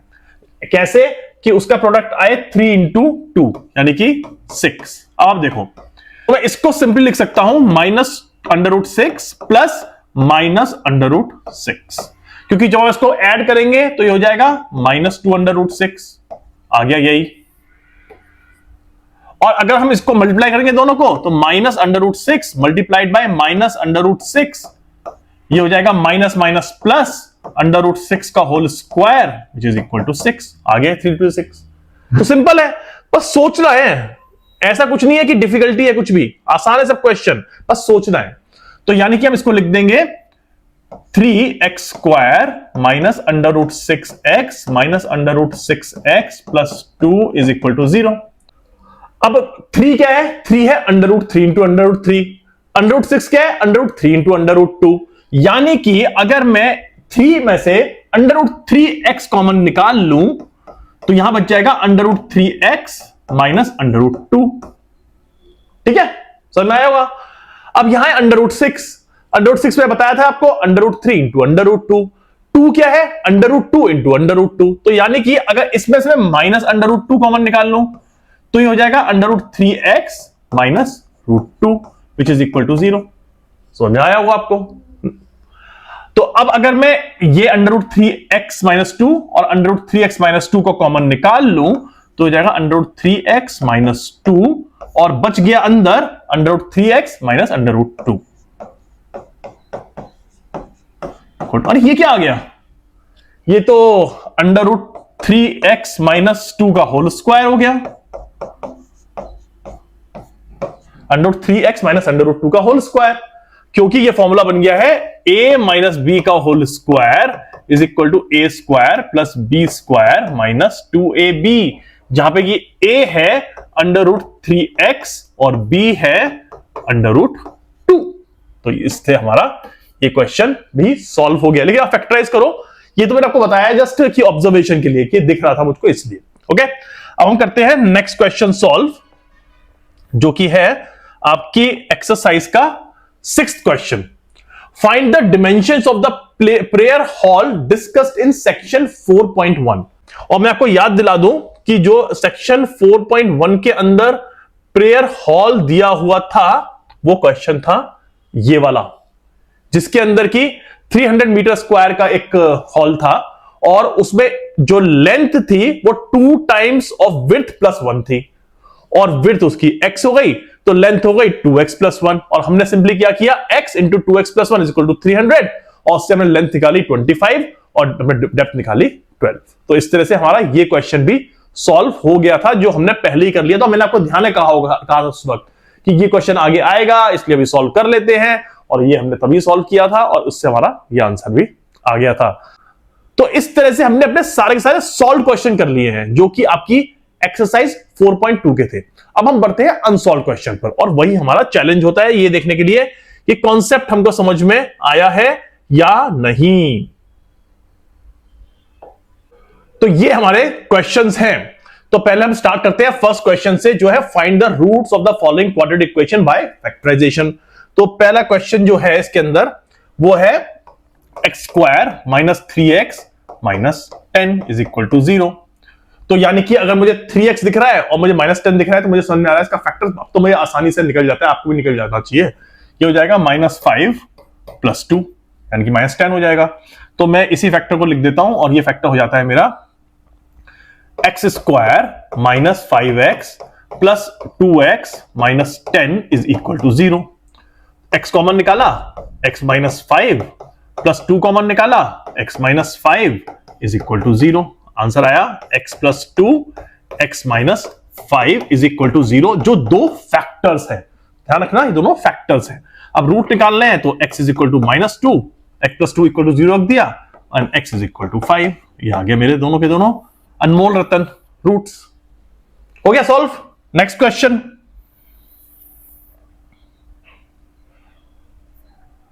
नेक्स्ट क्वेश्चन है 2x square plus x minus 6, 2x square plus x minus 6 is equal to 0।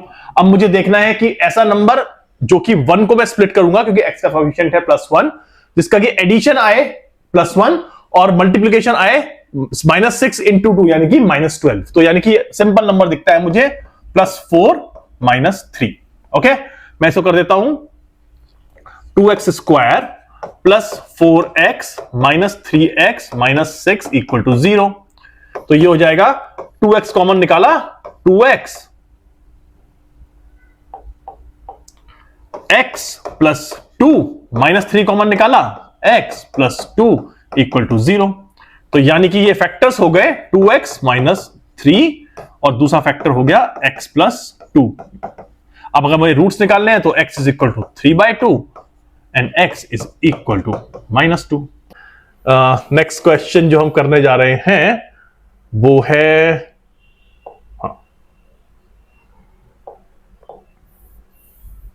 Okay √2x square. अच्छा ये थोड़ा सा ना मिसप्रिंट है यहां पर, लेकिन क्वेश्चन बेसिकली यही है √2x square plus 7x plus 5√2। So √2x square plus 7x plus 5√2 is equal to 0। तो इस क्वेश्चन में आपको 7 एंड +7 को ऐसे डिवाइड करना है जिससे कि उन दो नंबर्स का मल्टीप्लीकेशन हो जाए 5√2 इंटू 5√2 यानी कि 10। और मुझे साफ साफ दिख रहा है कि मुझे 7 को डिवाइड करना है तो 5 + 2 कर दूंगा, 5 + 2 is equal to 7 and 5 × 2 is equal to 10। ठीक है, तो करते हैं √2x square plus 5x plus 2x plus 5√2 is equal to 0। अब देखो इसमें से मैं x कॉमन निकाल लूंगा, x बच गया √2x प्लस 5 और इसमें से मैं √2 कॉमन निकाल लूंगा क्योंकि 2 होता है √2 प्लस √2, √2 इंटू √2, √2 कॉमन निकाला, यहां बच गया √2x प्लस 5 इक्वल टू 0। अब √2x प्लस 5 को कॉमन निकाल लेता हूं, बच गया x प्लस √2। तो ये दोनों के दोनों हो गए इसके फैक्टर्स और अगर मुझे इन दोनों को 0 के इक्वल रख दूंगा तो मुझे मिल जाएंगे roots. x is equal to -5/√2 and x is equal to -√2। ये दोनों के दोनों मेरे दो फैक्टर्स हो गए। तो मैंने थर्ड क्वेश्चन भी सॉल्व कर लिया। देखो क्वेश्चन हो सकता है कि आपको डिफिकल्ट सा लग रहा हो कि अरे यार ये √2 आ गया, मैं कंफ्यूज हो जाऊंगा। नहीं, √2 कोई कंफ्यूजन वाली बात नहीं है। √2 बहुत ही सिंपल चीज है, बस आपको फटाफट इसको सॉल्व करना है और जैसे ही आप इसको सॉल्व करना ट्राई करोगे, स्टार्ट करोगे, आपको समझ में आएगा कि ये कोई बहुत डिफिकल्ट चीज नहीं है, ये बहुत ही इजी और बेसिक चीज है। ओके, तो अब हम करते हैं नेक्स्ट क्वेश्चन सॉल्व, जो कि है रैशनल नंबर। बच्चे रैशनल नंबर देख के घबरा जाते हैं, कोई घबराने की जरूरत नहीं है क्योंकि इसको हमको सिंपली कन्वर्ट करना है बस अपने रेगुलर इक्वेशन में। और रेगुलर इक्वेशन में कैसे कन्वर्ट करेंगे? एलसीएम ले लो पूरा का पूरा 8, तो ये हो जाएगा 16x स्क्वायर, ये हो जाएगा -8x, ये हो जाएगा +1 और 8 चला जाएगा 0 में मल्टीप्लाई होने, हो गया 0। सिंपल रैशनल इक्वेशन तो क्या हो गया, कन्वर्ट हो गया अपना रेगुलर इक्वेशन के अंदर। अब आपको 8 को ऐसे डिवाइड करना है जिससे कि उसका आंसर आए 16 × 1 यानी कि 16 और यह -8। तो -8 मुझे दिख रहा है कि मैं -4 × -4 करूंगा तो ये हो जाएगा 16 और आंसर -4 + -4 आ जाएगा -8। तो यानी कि मैं यही कर देता हूं। तो 16x square minus 4x plus 1 equal to 0. That means 4x common 4x minus 1 minus 1 common 4x minus 1 equal to 0. यानी ये फैक्टर, इसके फैक्टर्स आ गए 4x minus 1, 4x minus 1, that means 4x minus 1 का होल स्क्वायर. ये इसके दो factors हैं 4x minus 1, 4x minus 1. अब इसको मैं 0 को इक्वल रखता हूं तो इसका मतलब x हो जाता है 1/4, और क्योंकि दो फैक्टर हैं इसलिए दोनों को 1/4 ही होंगे और दो को दो बार लिखना पड़ेगा. ओके, क्वेश्चन ये भी समझ में आ गया होगा आपको. हम करते हैं नेक्स्ट क्वेश्चन, जो कि है आपके क्वेश्चन नंबर 1 का लास्ट क्वेश्चन. ओके, तो इसको भी हम अभी फटाफट सॉल्व कर देते हैं. ओके, तो ये 100x square minus 20x plus 1 equal to 0. 20 को मैं कैसे लिखूं कि 100 के इक्वल आ जाए? -20 को अगर मैं लिखता हूं -10 माइनस प्लस -10 तो ये जाएगा -20, और इसको मल्टीप्लाई करेंगे -10 तो 100 भी आ जाएगा. तो यानी कि सिंपल इक्वेशन है. वैसे मुझे दिख रहा है कि ये जो है ना a - b होल स्क्वायर का फॉर्मूला है, लेकिन फिर भी मैं फैक्टराइज करता हूं. 100x square minus 10x plus 1 equal to 0. अब इसमें से मैं 10x कॉमन निकाल लेता हूं, बच गया 10x माइनस 1 कॉमन निकाल लेता हूं, 10x माइनस 1 इक्वल टू 0. यानी कि 10x minus 1 into 10x minus 1. दो फैक्टर हैं इसके 10x माइनस 1, इसको कि हम लिख सकते हैं 10x माइनस 1 का whole square which is equal to 0. तो यानी कि जब उसको 0 रखूंगा तो x आ जाएगा 1/10, 1/10. दो फैक्टर्स हैं इसके और 1/10 वो फैक्टर है. तो इस तरह से हमने फर्स्ट 5 क्वेश्चंस कर लिए हैं इसके. कोई भी डाउट हो तो आप प्लीज मुझे कमेंट सेक्शन में जरूर लिख के बताना. अगर कोई भी आपको लग रहा हो कि नहीं मुझे समझ में नहीं आया कि कैसे कर दिया इसको, नहीं ठीक से समझाओ, दोबारा समझाओ, तो आप प्लीज बस एक बार मुझे कमेंट सेक्शन में लिख करके एक बार हल्का सा हिंट दे दो. मैं तो वेट करता रहता हूं कि कोई स्टूडेंट मुझसे पूछे कि आपने ये क्वेश्चन कैसे किया, या फिर ये क्वेश्चन मेरे को मिला मुझे सॉल्व नहीं हो रहा है. मैं तो बहुत हैप्पी होऊंगा अगर आप क्वेश्चन कोई मुझे कोई दोगे और मैं उसका आंसर आपको समझाऊंगा. तो ओके, अब है solve the problems given in example 1. तो ये क्वेश्चन मैंने इरेज कर दिए थे, दोबारा से फटाफट कर लेते हैं, कोई बात नहीं. John and Jeevati together have 45 marbles. Both of them have lost 5 marbles each, and the product of the number of marbles they now have is 124. तो यानी कि अगर जॉन के पास x मार्बल्स थे तो जीवती के पास मार्बल थे 45 माइनस x. ओके, उसके बाद दोनों ने 5 मार्बल्स लॉस कर दिए, यानी कि x minus 5 and 45 minus x minus 5, और इनका प्रोडक्ट हो गया 124. यानी कि ये हो जाएगा x minus 5 into 40 minus x is equal to 124. और इसको मैं सॉल्व कर लेता हूं. 40x minus x square minus 200 plus 5x is equal to 124, which gives me minus x square plus 45x minus 324 is equal to 0. और मैं minus common निकाल लेता हूं तो इसमें हो जाएगा x square minus 45x plus 324 is equal to 0. अब अगर मैं माइनस 45 को स्प्लिट करूं तो माइनस 45 को स्प्लिट करने में मुझे मिल जाएगा 36 इंटू 9, यानी कि माइनस 36 माइनस 9. और अब मैं इन दोनों का मल्टीप्लाई करूंगा तो मिलेगा 324 पॉजिटिव, और मैं इन दोनों को ऐड करूंगा तो मिलेगा माइनस 45. तो मैं इसको यहां सॉल्व कर लेता हूं ऊपर. तो ये हो जाएगा x square minus 36x minus 9x plus 324. x common निकाला तो x माइनस 36 माइनस 9 कॉमन निकाला, again x minus 36. That means answer आएगा x is equal to 9 and 36. और यही इसके आंसर हैं, क्योंकि टोटल सम है 45. अगर एक आंसर है 9 तो दूसरा है 36, और अगर एक है 36 तो दूसरा है 9. यानी कि जॉन के पास है अगर 9 तो जीविता के पास है 36, और अगर जॉन के पास है 36 तो जीविता के पास है 9. और ये इसका हो गया आंसर. ओके, नेक्स्ट क्वेश्चन करते हैं. मुझे ऐसा लग रहा है कि शायद मैंने आपको जब ये क्वेश्चन कराया था ना सेकंड वाला, तो पता नहीं मुझे ऐसा डाउट है कि मैंने आपको शायद कुछ गड़बड़ कर दिया था उसके अंदर. मैं दोबारा से वो वीडियो देख लूंगा, लेकिन मेरे को ऐसा लग रहा है कि शायद मैंने कुछ गड़बड़ किया था, इसलिए मैं इस क्वेश्चन को दोबारा करना चाहूंगा और हम ये क्वेश्चन दोबारा करेंगे।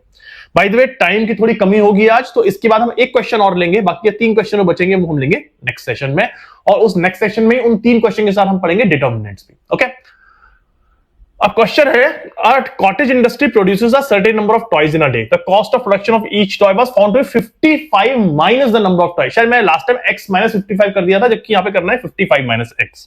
ओके, कोई बात नहीं, मैं करेक्ट कर देता हूं अपनी mistake. It's okay to accept mistakes and correct them.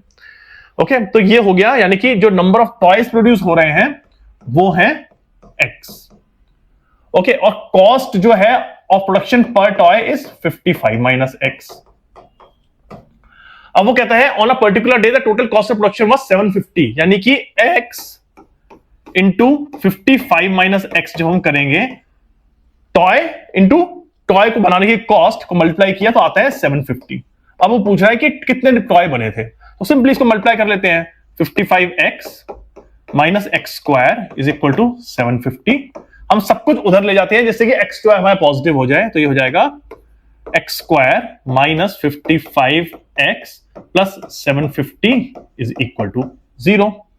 और ये मैं 750 को अगर मल्टीप्लाई कुछ करता हूं तो ये आएगा 25 3 10, राइट. तो इसको मैं करता हूं 25 इंटू 30. ओके, तो ये हो जाएगा x square minus 25x minus 30x plus 750 is equal to 0. That means x into x minus 25 minus 30 into x minus 25 is equal to 0. Correct. तो इससे हमको पता चल जाएगा कि x is equal to 25 and 35, और यही आंसर है. यानी कि अगर टॉयज जो है वो 25 है तो कॉस्ट ऑफ प्रोडक्शन है 55 माइनस, सॉरी नॉट 35, 30. अगर नंबर ऑफ टॉयज है x तो कॉस्ट ऑफ प्रोडक्शन है 30, और अगर नंबर ऑफ टॉयज है 30 तो कॉस्ट ऑफ प्रोडक्शन है 25. तो यानी कि इसका आंसर है 25,30. ओके, तो इस तरह से जो 2 क्वेश्चन दे रखे थे वो भी हमने सॉल्व कर लिए हैं. अब हम बढ़ते हैं अपने एक्सरसाइज के नेक्स्ट क्वेश्चन में, जो कि उसने एक्चुअल क्वेश्चन दिया हुआ है, और वो है question number, not this, question number 1 कर लिए हमने, 1 कर चुके हैं, नंबर 2 भी कर चुके हैं, हम कर रहे हैं number 3. Find 2 numbers whose sum is 27 and product is 182. यानी कि अगर उनका सम जो है 27 है, एक नंबर x है तो दूसरा होगा 27 माइनस x, और उनका प्रोडक्ट कितना है, प्रोडक्ट है 182. तो यानी कि हो जाएगा x into 27 minus x is equal to 182. Okay, तो 27x minus x square is equal to 182. Correct. इसको हम 182 ना, इसको हम इधर ले जाते हैं, हो जाएगा x square minus 27x plus 182 is equal to 0. अब इसको हम डिवाइड कर लेते हैं, ये हो जाएगा 13 7 91, 13 इंटू 7 इंटू 2, यानी कि अगर वो 27 चाहिए तो आएगा 13 प्लस 14. ओके, ये इसके फैक्टर्स है 182 के, और मैंने इस तरह से इसको निकाल लिया. तो ये हो जाएगा x square minus 13x minus 14x plus 182 is equal to 0. x into x minus 13, x common निकाला, माइनस 14 कॉमन निकाला, आ गया x minus 13 is equal to 0. यानी कि x आ गया मेरे पास 13 एंड 14. तो इसका मतलब जो 2 नंबर हैं वो है 13 और 14. आप देख लो, चेक कर लो, 13 प्लस 14 इज इक्वल टू 27. तो का सब आ रहा है 27. तो इस तरह से हमने दोनों क्वेश्चन, दोनों नंबर निकाल लिए हैं, और हमने इस एक्सरसाइज के फर्स्ट 3 क्वेश्चन भी सॉल्व कर लिए. तो 4th क्वेश्चन है, find 2 consecutive positive integers sum of whose square is 365. अच्छा, आपको याद होगा जब मैंने बताया था आपको पॉजिटिव इंटीजर कॉन्जिक्यूटिव, अगर एक नंबर x है तो कॉन्जिक्यूटिव का मतलब होता है एक के बाद एक. तो अगर एक नंबर x है तो दूसरा नंबर अगर निकालना है इसका, तो ऑब्वियसली हमको इसके अंदर 1 ऐड करना पड़ेगा. तो एक नंबर हो गया x, दूसरा नंबर हो गया x प्लस 1, तो ये होगा कॉन्जिक्यूटिव नंबर. अब वो कह रहा है तब find 2 consecutive positive integers sum of whose squares, यानी कि उनके स्क्वायर का sum. That means x square plus x plus 1 का whole square is equal to 365. अब इसको ओपन कर लेते हैं, X square plus 2x plus 1 is equal to 365, और ये हो जाएगा 2x स्क्वायर प्लस 2x, 365 को लेफ्ट हैंड साइड में ले आएंगे, minus 364 is equal to 0, 2 common निकाल लेते हैं इसमें से, तो हो जाएगा x square plus x minus 182 is equal to 0, ये 2 कॉमन है इसमें से निकला हुआ, और ये इक्वेशन बन गई x square plus x minus 182 equal to 0। अब हमको ये इक्वेशन सॉल्व करनी है, और हमको पता है 182 जो है, अगर हम उसके फैक्टर्स निकालें तो 182 का फैक्टर्स आएंगे 9, 1, और ये 13, 91 13 का फैक्टर है, तो 13 7 यानी कि अगर मैं 2 इंटू 7 यानी कि 14 और 13 ले लूं तो इक्वेशन आराम से सॉल्व हो जाएगी। तो मैं लेता हूं 14 इंटू 13 इस पर्टिकुलर इक्वेशन के 2 फैक्टर्स निकालने के लिए, तो मैं लिखूंगा इसको x square plus 14x minus 13x minus 182 equal to 0, x common x plus 14 minus 13 common x plus 14 equal to 0, यानी कि x हो गया 13 और माइनस 14। अब आप देखो question, find two consecutive positive integers, positive integer है तो माइनस 14 तो होगा नहीं, करेक्ट, तो आंसर होगा इसका 13। तो यानी कि अगर एक नंबर 13 है तो दूसरा नंबर क्या होगा, एक नंबर है 13 तो दूसरा नंबर होगा 14। तो इस तरह से आपके 2 कॉन्सेक्यूटिव नंबर आ जाएंगे जिनका की स्क्वायर का सम है 365। ओके, आप देख भी सकते हो 13 का स्क्वायर 169, 14 का स्क्वायर 196, दोनों को सम करो 365 आंसर आता है, यानी कि ये आंसर हमारा करेक्ट है। अब हम बढ़ते हैं नेक्स्ट क्वेश्चन की तरफ, और आप ध्यान रखना मैंने आपको यही बताया था कि अगर आपके पास ऐसा क्वेश्चन आए कि find the square of something like 2 consecutive even in numbers और 2 consecutive ऑड नंबर्स, तो उसको आप कैसे लिखोगे, इवन नंबर को आप लिखोगे 2x और 2x प्लस 2, ये 2 कॉन्सेक्यूटिव नंबर्स होंगे, और ऑड नंबर्स को आप लिखोगे 2x plus 1 and 2x plus 3, ये 2 कॉन्सेक्यूटिव ऑड नंबर्स होंगे। ओके, अब नेक्स्ट क्वेश्चन निकालते हैं। The altitude of a right angle triangle is 7 centimetre less than it's base. जैसे ही आपको राइट एंगल ट्राइंगल वर्ड सुनाई दे, आपके मन में एक ही चीज आनी चाहिए, वो है Pythagoras theorem. Right angle triangle में पाइथागोरस थ्योरम अगर नहीं आती दिमाग में तो इसका मतलब कुछ मिसिंग है। पाइथागोरस थ्योरम जो है राइट एंगल ट्राइंगल के लिए ही बनी हुई है, और ये जैसे ही आपको क्वेश्चन आया राइट एंगल ट्राइंगल, मतलब वो आपसे पक्का पाइथागोरस थ्योरम लगवाने को कहेगा। ओके, और इसमें भी उसने वही कहा है। तो altitude of a right angle triangle is 7 centimetre less than it's base. तो हम ट्राइंगल बना लेते हैं, right angle triangle. Altitude is 7 centimetre less than it's base. इसका बेस है ये, यानी कि बेस मगर x है तो ऑल्टीट्यूड 7 सेंटीमीटर लेस है, यानी कि x माइनस 7 हो गया। Clear? If the hypotenuse is 13, अगर ये 13 है तो ये और ये दोनों साइड क्या है? वैसे एक्चुअली बताऊं मैं आपको, मुझे दिखाई दे रहा है ये साइड क्या होंगी, ठीक है, चलो ठीक है, हम पहले सॉल्व करते हैं। तो आपको पता है पाइथागोरस थ्योरम क्या होती है? पाइथागोरस थ्योरम होती है C square is equal to A square plus B square, और यहां पे सी स्क्वायर क्या है? सी है लॉन्गेस्ट साइड, यानी कि हाइपोटेन्यूज। हाइपोटेन्यूज हमेशा इसकी लॉन्गेस्ट होती है। ओके, तो ये हो जाएगा 13 का square is equal to x का स्क्वायर प्लस एक्स माइनस 7 का होल स्क्वायर। ये लग गया सीधे पाइथागोरस थ्योरम। हाइपोटेन्यूज का square equal to square of one side plus square of other side. तो इसको लिख लेते हैं हम 169 is equal to x square plus x square minus 14x plus 49। Clear? अब हम 169 को इस तरफ ले आते हैं तो ये हो जाएगा 2x square minus 14x minus 120 is equal to 0। Okay, 169 minus 49 यानी कि हो गया माइनस 120। तो इसको हम लिखेंगे फिर दोबारा से, 2 कॉमन निकाला तो ये हो जाएगा x square minus 7x minus 60, और ये 2 कॉमन निकला हुआ है इक्वल टू 0। अब मैं इसको मिटा देता हूं, उसकी जरूरत नहीं है यहां पर क्योंकि ओके, तो ये हो गया x square minus 7x minus 60 is equal to 0।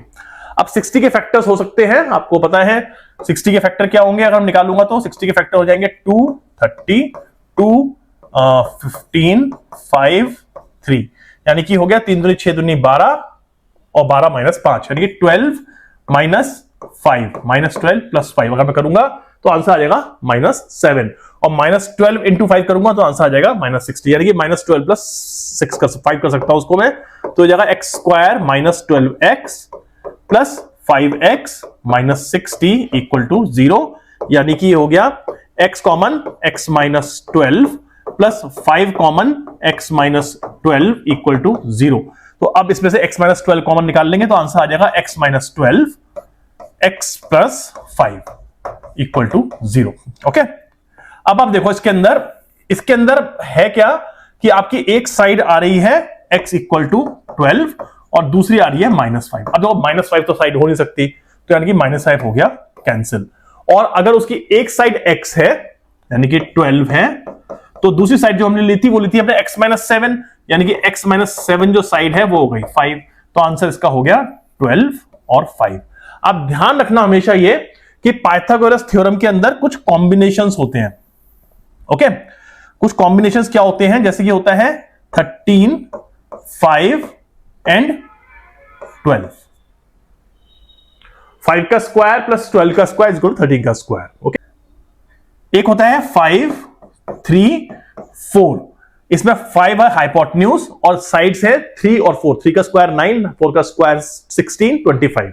Similar way में यहां पे हाइपोटेन्यूज है 13, यहां पे 5 का स्क्वायर प्लस 12 का स्क्वायर, आपका आंसर आ जाएगा।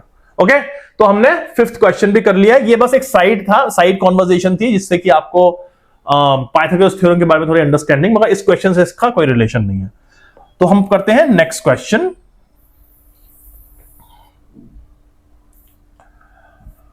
ओके, तो नेक्स्ट क्वेश्चन है, लंबा क्वेश्चन है लेकिन बहुत मुश्किल नहीं है। A cottage industry produces a certain number of pottery articles in a day. Okay, एक कुछ pottery articles produce कर रही है कोई industry. It was observed on a particular date that the cost of production of each article was 3 more than twice the number of articles produced on that day. तो जो cost of production है वो है 3 more than twice the number of articles produced on that day. यानी कि अगर number of articles जो produce हो रहे हैं वो x है तो कॉस्ट ऑफ प्रोडक्शन हो जाती है 3 more than twice of the number of toys produce, यानी कि 2x प्लस 3, दिख नहीं रहा है यहां पे, मैं थोड़ा बिठा के दोबारा लिखता हूं, 2x प्लस 3, तो 2x प्लस 3 इसकी कॉस्ट है, यानी कि नंबर ऑफ आर्टिकल्स है x, तो कॉस्ट ऑफ प्रोडक्शन है 2x plus 3। If the total cost of production on that day was 90, find the number of articles produced and cost of each article. अब आपको पता है कि अगर टोटल कॉस्ट ऑफ प्रोडक्शन निकालनी है, टोटल कॉस्ट ऑफ प्रोडक्शन कैसे निकलेगी, टोटल कॉस्ट निकलेगी जितने टॉयज प्रोड्यूस हुए हैं और जितनी पर टॉय की कॉस्ट ऑफ प्रोडक्शन है मल्टीप्लाई कर दो उनको, यानी कि हमको करना होगा x इंटू 2x प्लस 3, तो आप कर दो x into 2x plus 3 equal to 90। ठीक है, number of toys produced, cost of production of 1 toy is equal to 90, multiply करने पर अब सॉल्व कर लो इसको, 2x स्क्वायर प्लस 3x, मैं इसको 90 को लेफ्ट हैंड साइड में ले आता हूं, -90 इज इक्वल टू 0। अब ये हो गया 2 इंटू 90, यानी कि -180, और -180 को ऐसे डिवाइड करना है जिससे कि दो नंबर आए और उन दोनों का एडिशन 3x हो, या फिर 3x को ऐसे डिवाइड करना है जिससे कि आपको माइनस जो दो नंबर आए उनका मल्टीप्लिकेशन -180 हो। तो कर लेते हैं इसको हम, यहां पे इजी है -180 को करना, तो -180 2 90 2 45 3 15 3 5। ओके, तो अब मुझे चाहिए +3 और एक साइन नेगेटिव का आएगा, तो यानी कि आएगा प्लस माइनस समथिंग, तो ये मैं कर लेता हूं, 5 दिया 15, 3 दूनी 6 दूनी 12, करेक्ट, तो 15 एंड 12, तो ये आंसर आ जाएगा, फैक्टर्स हैं +15 -12। ओके, तो इसका हो जाएगा 2x square plus 15x minus 12x minus 90 is equal to 0।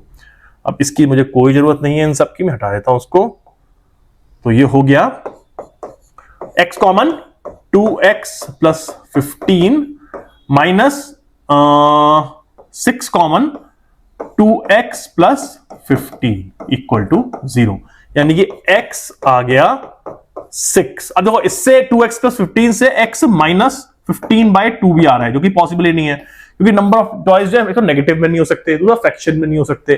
तो यानी कि नंबर ऑफ टॉयज प्रोड्यूस्ड है x, और वो कह रहा है cost of production is 2x plus 3, यानी कि कॉस्ट ऑफ प्रोडक्शन है, cost of production is 2x plus 3 which is equal to 15 rupees 15।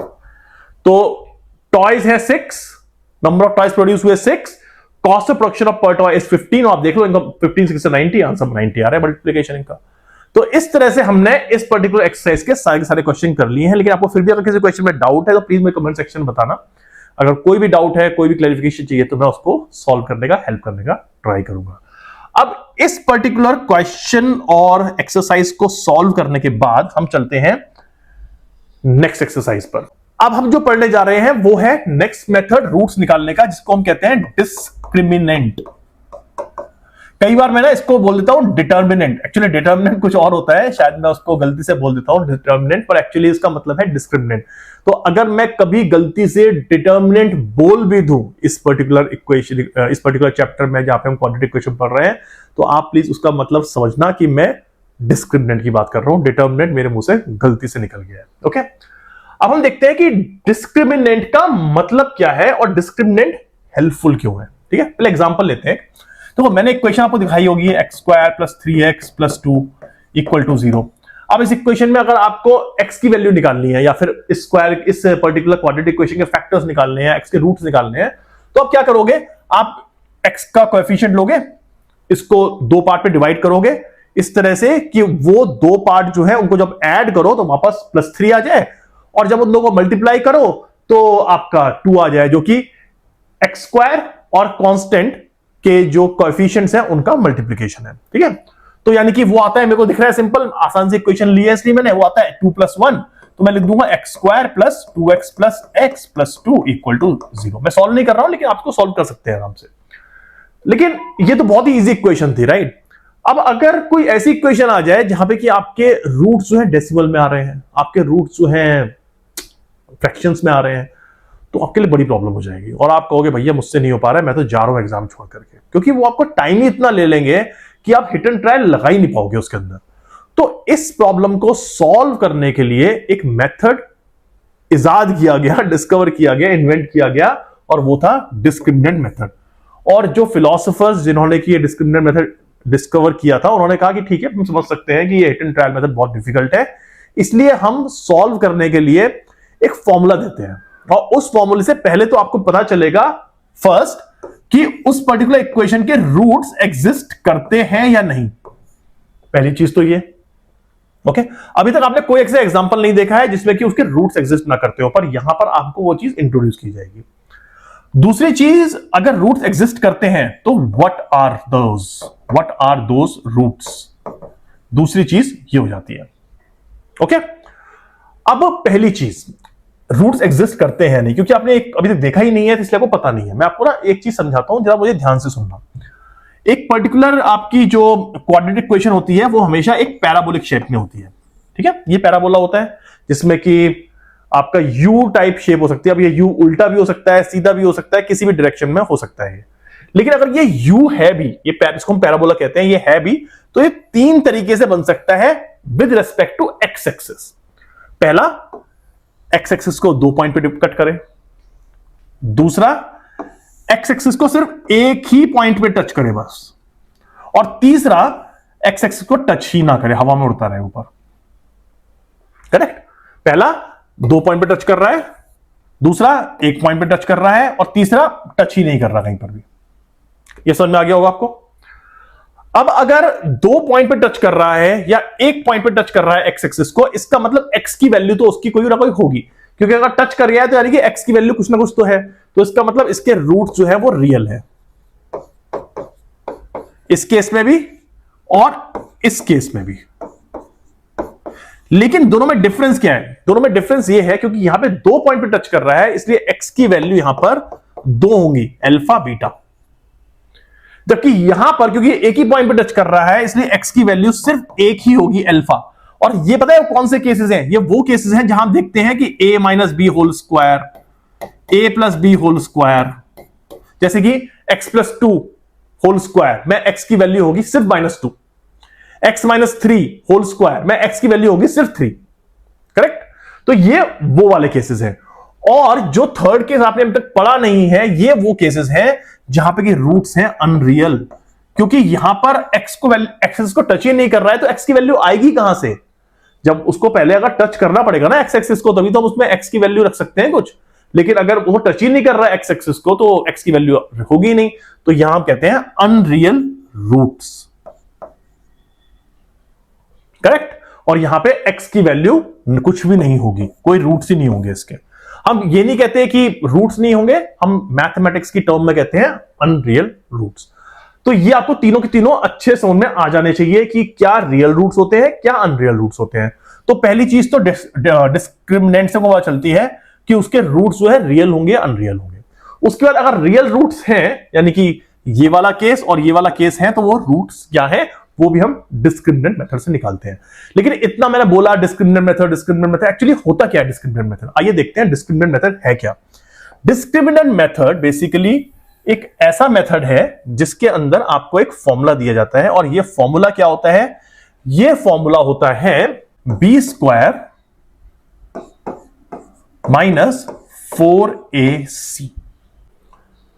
Discriminant होता है बी स्क्वायर माइनस 4ac। अब अगर इस बी स्क्वायर माइनस 4ac की वैल्यू ग्रेटर देन 0 है, ओके, तो ये बेसिकली ये वाला एग्जांपल हो जाता है जिसमें कि एक्सिस को 2 पॉइंट टच कर रहा है और इसके रूट्स जो है रियल है और 2 है, रियल रूट्स और 2 रूट्स। ओके, दूसरा है if b square minus 4ac is equal to 0। तो ये वो केस है जिसके अंदर ये एक्सिस को सिर्फ एक पॉइंट पर टच कर रहा है, रूट्स अभी भी रियल ही हैं, लेकिन एक रूट है बस, जो कि परफेक्ट स्क्वायर वाला एग्जांपल है। और थर्ड केस है b square minus 4ac is less than 0। ये वो केस है जहां पे कि रूट्स अनरियल है, और ये आपको बताया था मैंने हवा में उड़ता हुआ पैराबोला, अनरियल रूट्स।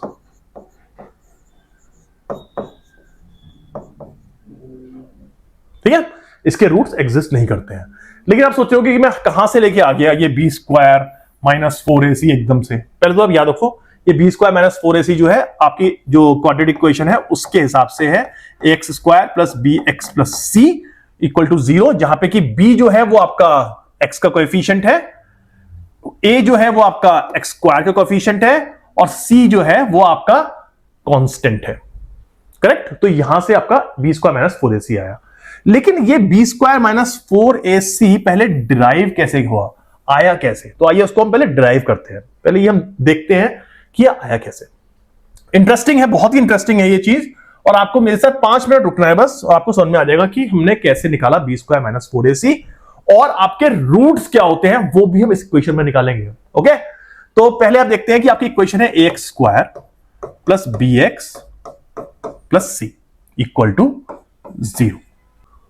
अब पहले क्या करना है आपको? पहले इस इक्वेशन को डिवाइड करना है a से, divide both side with a। वो हमने क्यों किया है? हमने इसलिए किया है जिससे कि हमारा एक्स स्क्वायर का कोएफिशिएंट जो है वो 1 हो जाए और आसानी हो जाएगी। तो इसको हम डिवाइड करेंगे a से, ये हो जाएगा एक्स स्क्वायर, इसको डिवाइड करेंगे a से, ये हो जाएगा b बाय ax, और इसको डिवाइड करेंगे हम a से तो हो जाएगा c by a which is equal to 0। ठीक है, और हम इस c बाय a को इस तरफ ले जाएंगे राइट हैंड साइड में, तो ये हो जाएगा x square plus b by ax equal to minus c by a। अब नेक्स्ट स्टेप हमको क्या करना है? हमको इस तरफ होल स्क्वायर बनाना है। ध्यान सुनिए मेरे को, हमको इस तरफ बनाना है होल स्क्वायर, यानी कि हमको यहां बनाना है a प्लस बी का होल स्क्वायर। और इस a प्लस बी का होल स्क्वायर बनाने के लिए मुझे क्या करना होगा? इसमें a तो हो गया मेरा x, करेक्ट, a हो गया x, b हो जाएगा मेरा, अगर मैं इस फॉर्मूला का एक्सपेंड करूं तो हो जाएगा a square plus 2ab plus b square. तो अगर मुझे 2ab ये है मेरा, तो मुझे इसको कैसे लिखना पड़ेगा? ये हो जाएगा बेसिकली मेरा 2 into x into a b. अगर ये मेरा ए बी है, ये मेरा बी है, तो ये पर्टिकुलर टर्म आने के लिए मेरे को लिखना होगा b बाय 2a। आप ध्यान से देखो मैंने क्या किया है, मैंने इस 2ab को अपने a में x, पहले 2 रखा मैंने, फिर a जो था वो मेरा x था, मैंने x रखा, और फिर मैंने ये टर्म लाने के लिए इसको एक चीज से मल्टीप्लाई कर दिया b बाय 2a से। तो अगर मैं b बाय 2a से मल्टीप्लाई करता हूं इसको, तो 2 से 2 कैंसिल हो जाएगा और ये बन जाएगा x b बाय ax, और ये वही एग्जैक्टली चीज है। यानी कि अगर मुझे इसको a plus B whole square का फॉर्मूला बनाना है, इस साइड को ध्यान सुनना, अगर मुझे इसको a plus B whole square का फॉर्मूला बनाना है तो मुझे b by 2a whole square left hand side और राइट हैंड साइड में दोनों तरफ ऐड करना होगा। अब मैं इसको अगर लिखूं तो लिखूंगा X square plus b by A X plus इसका होल स्क्वायर यानी कि b square plus 4a square equal to minus C by A plus B square by 4a square. मैंने basically 4a square B square by 4a square दोनों तरफ add कर दिया। अब देखो ये इक्वेशन बन गई मेरी सिंपली। अब मैं इसको लिखता हूं यहां पर, तो इस a plus B whole square के फॉर्मूले के हिसाब से मेरा a हो गया x और b हो गया b बाय 2a। एक्चुअली ये b नहीं लिखना चाहिए मुझे क्योंकि अभी b आ रहा है, लेकिन समझ रहे होंगे आप कि इस फॉर्मूले में जो मेरा a है वो है x और इस फॉर्मूले में जो मेरा b है वो है b बाय 2a और ये मेरा b बाय 2a का होल स्क्वायर है। ठीक है, तो यानी कि मेरा ये फॉर्मूला हो जाएगा x plus b by 2a का whole square is equal to, right hand side में क्या है, minus C by A plus B square by 4a square. अब देखो ये क्या आ गया है, minus C by A plus B square by 4a square. Okay, अब मैं इसको नेक्स्ट पेज पे लिख लेता हूं, पास लिखता हूं x plus b by 2a whole square is equal to minus C by A plus B square by 4a square. Okay, by the way आपकी एनसीईआरटी बुक में नहीं है, आप सोच रहे होंगे फिर मैं क्यों करा रहा हूं, इसलिए करा रहा हूं जिससे कि आपको समझ में आए, कॉन्सेप्ट क्लियर हो, आया कहां से, कैसे निकाला हमने। ओके, इसको आपको देखना है, समझना है, बस एग्जाम में नहीं पूछा जाएगा ये।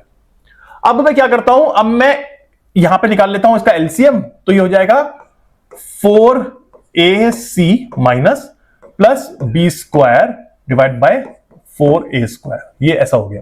ठीक है, अब मैं यहां स्क्वायर है तो उसका पूरा अंडर रूट कर सकता हूं, तो हो जाएगा x plus b by 2a is equal to b square plus minus 4ac divide by 4a square का अंडर रूट, और क्योंकि मैंने इसका अंडर रूट लिया है इसलिए ये प्लस माइनस होगा, यानी कि ये वैल्यू प्लस भी हो सकती है माइनस भी हो सकती है, ऑब्वियसली करेक्ट।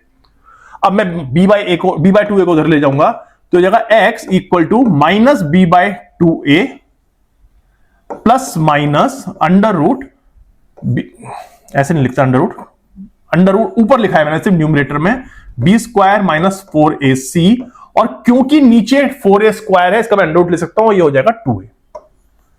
अब यहां भी 2a यहां भी 2a, यानी कि 2a मेरा सिंपल आराम से एलसीएम हो जाएगा, और मैं इस पर्टिकुलर इक्वेशन को लिख दूंगा 2a minus b plus minus under root b square minus 4ac is x, और ये मेरी इक्वेशन बन गई है डिस्क्रिमिनेंट की, यानी कि जो मेरा डिस्क्रिमिनेंट है वो है बी स्क्वायर माइनस 4ac जो कि अंडर रूट के अंदर है, और जो मेरे रूट्स हैं वो है minus b plus minus under root b square minus 4ac upon 2a, यानी कि मेरा पहला रूट है minus b plus under root b square minus 4ac और बाय 2a, और दूसरा रूट है minus b minus b square minus 4ac divide by 2a। मैं यहां लिख देता हूं, तो अल्फा मेरा हो गया minus b plus under root b square minus 4ac divide by 2a, ये हो गया मेरा एक फैक्टर, यानी कि सॉरी एक रूट, और दूसरा रूट हो गया beta minus b minus under root b square minus 4ac divided by 2a।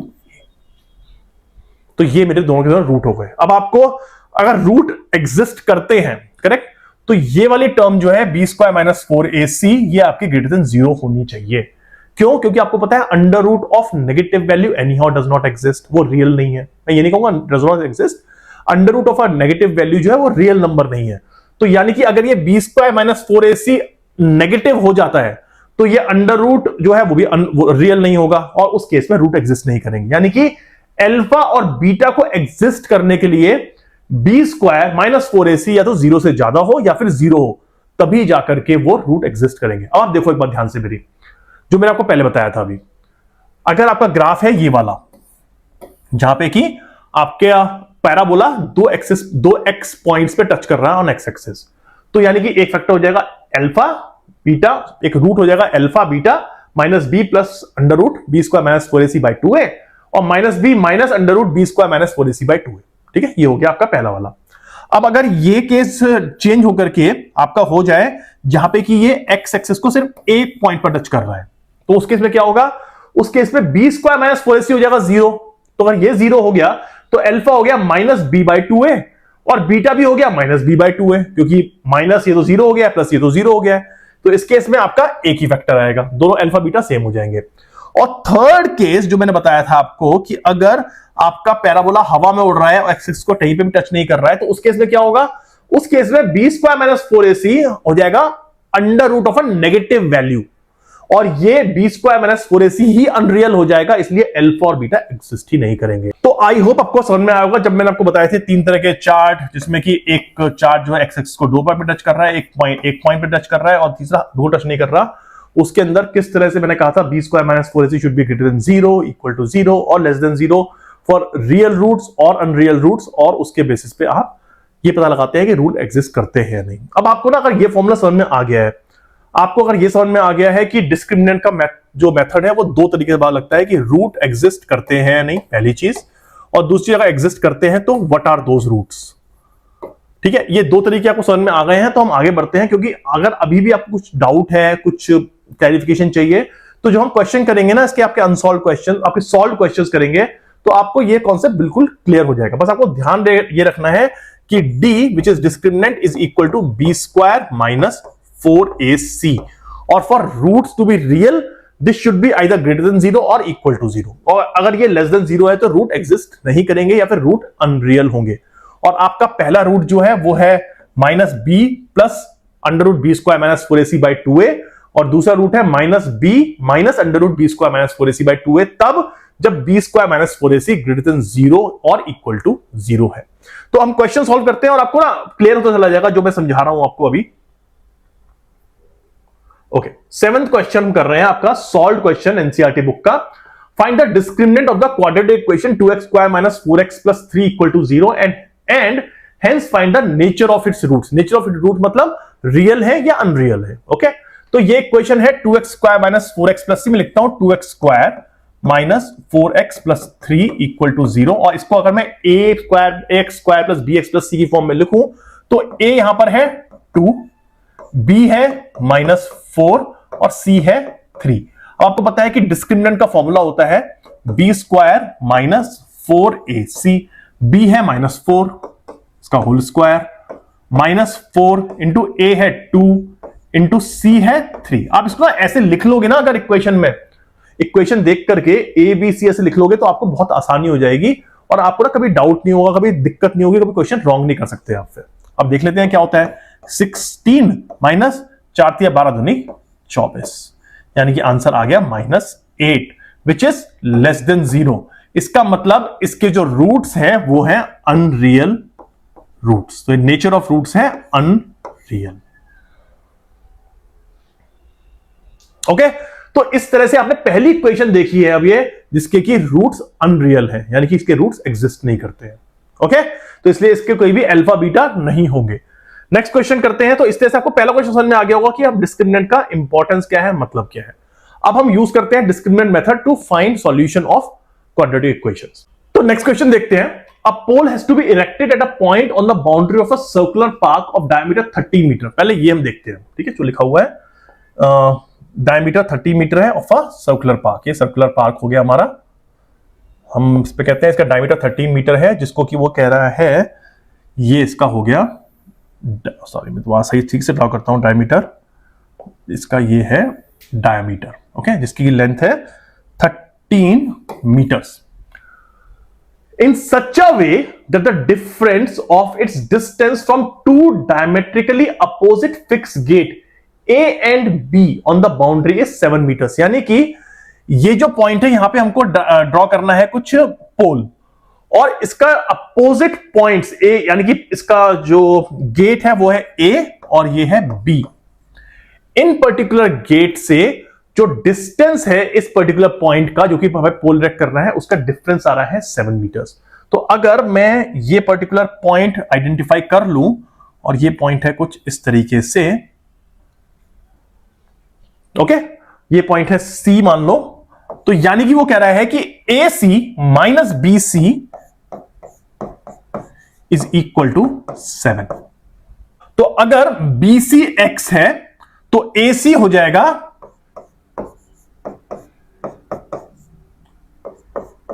x plus 7। x को इधर ले जाऊंगा तो ये हो गया x प्लस 7। और आपको ये चीज पता होगी कि जब भी आप सेमी सर्कल हो गया ना, राइट, क्योंकि इसका डायमीटर जो है इसको दो हाफ पार्ट में डिवाइड कर रहा है। सेमी सर्कल के अंदर कोई ट्राइंगल बनाते हैं जिसमें कि डायमीटर उसकी हाइपोटेन्यूज होता है, वो राइट एंगल ट्राइंगल होता है। ये आपकी प्रॉपर्टी होती है सेमी सर्कल में बने हुए ट्राइंगल की, जिसका कि डायमीटर हाइपोटेन्यूज है। तो ये हो गया राइट एंगल ट्राइंगल।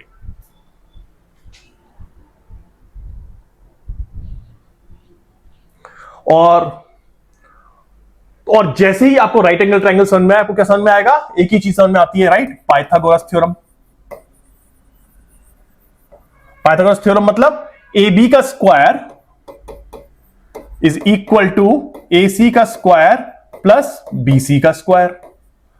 अब ये हो गया 113 का square is equal to x का स्क्वायर प्लस एक्स प्लस 7 का स्क्वायर। आपको ध्यान होगा, मैंने आपको थोड़ी देर पहले बताया था कि अगर 13 आपका हाइपोटेन्यूज है तो दो साइड होंगी 5 और 12। अब देखो ये 5 है और ये 12 है, मुझे दिख रहा है साफ साफ, ठीक है, लेकिन मैं ऐसे सॉल्व नहीं कर सकता, मैं प्रॉपर्ली सॉल्व करूंगा। 169 is equal to x square plus 49 plus 14x। अब मैं इसको ले जाऊंगा राइट हैंड साइड में, हो जाएगा 2x square plus 14x minus 120 equal to 0, और ये हो जाएगा x square plus 7 minus 60 7x minus 60 equal to 0। क्या किया मैंने सिंपली इसमें से 2 कॉमन निकाल लिया। अब देखो ये पर्टिकुलर इक्वेशन जो निकाली है मैंने, ये पर्टिकुलर इक्वेशन में हिट एंड ट्रायल से सॉल्व कर सकता हूं। मुझे पता है इसके फैक्टर्स 12 और 5 आएंगे नहीं, क्योंकि हमने अभी डिस्क्रिमिनेंट मेथड पढ़ा है, इसलिए पहले हम इसको डिस्क्रिमिनेंट मेथड से सॉल्व करेंगे। डिस्क्रिमिनेंट मेथड सॉल्व करने के लिए पहले हमको डी निकालना पड़ेगा, ये आइडेंटिफाई करने के लिए कि इसके रूट्स एग्जिस्ट करते हैं या नहीं। वो हो जाएगा बी स्क्वायर माइनस 4ac, और यहां पे a क्या है? यहां पे a है 1, b है 7 और c है -6। ओके, तो डिस्क्रिमिनेंट निकालते हैं इसके। डिस्क्रिमिनेंट हो जाएगा यहां पर b स्क्वायर हो गया 49 माइनस 4ac 1 एंड -60, सॉरी 6 नहीं 60 -60 ओके, तो ये हो गया 49 plus 240 which is equal to 289 का अंडर रूट, और 289 का जो अंडर रूट होता है वो होता है 17।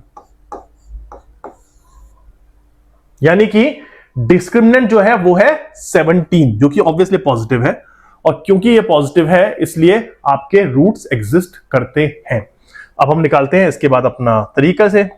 अब क्योंकि आपका डिस्क्रिमिनेंट आ गया है 17, आपकी इक्वेशन थी x square plus 7x minus 60 equal to 0, जहां पे कि a है 1, b है 7 एंड c है -60।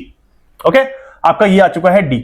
आपका फॉर्म, आपका अल्फा क्या था? अल्फा था -b plus under root b square minus 4ac by 2a, और b square minus 4ac under root की वैल्यू हम निकाल चुके हैं जो कि 17 है, तो इसको हम लिख देंगे -7 which is -b plus under root b square minus 4ac की वैल्यू तो 17, तो plus 17 divide by 2 into a, तो यानी कि पहला फैक्टर आ गया आपका 5, ठीक है।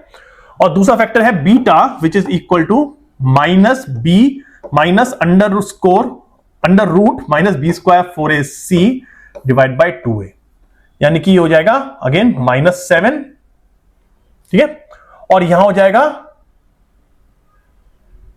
-17/2 विच इज इक्वल टू -12, ठीक है। अब -12 तो हो नहीं सकता, इसको मैं यहां नीचे लिख देता हूं, इक्वल टू 714 -12। अब -12 तो हो नहीं सकता, यानी कि इसका फैक्टर जो है वो है, रूट जो है वो है 5।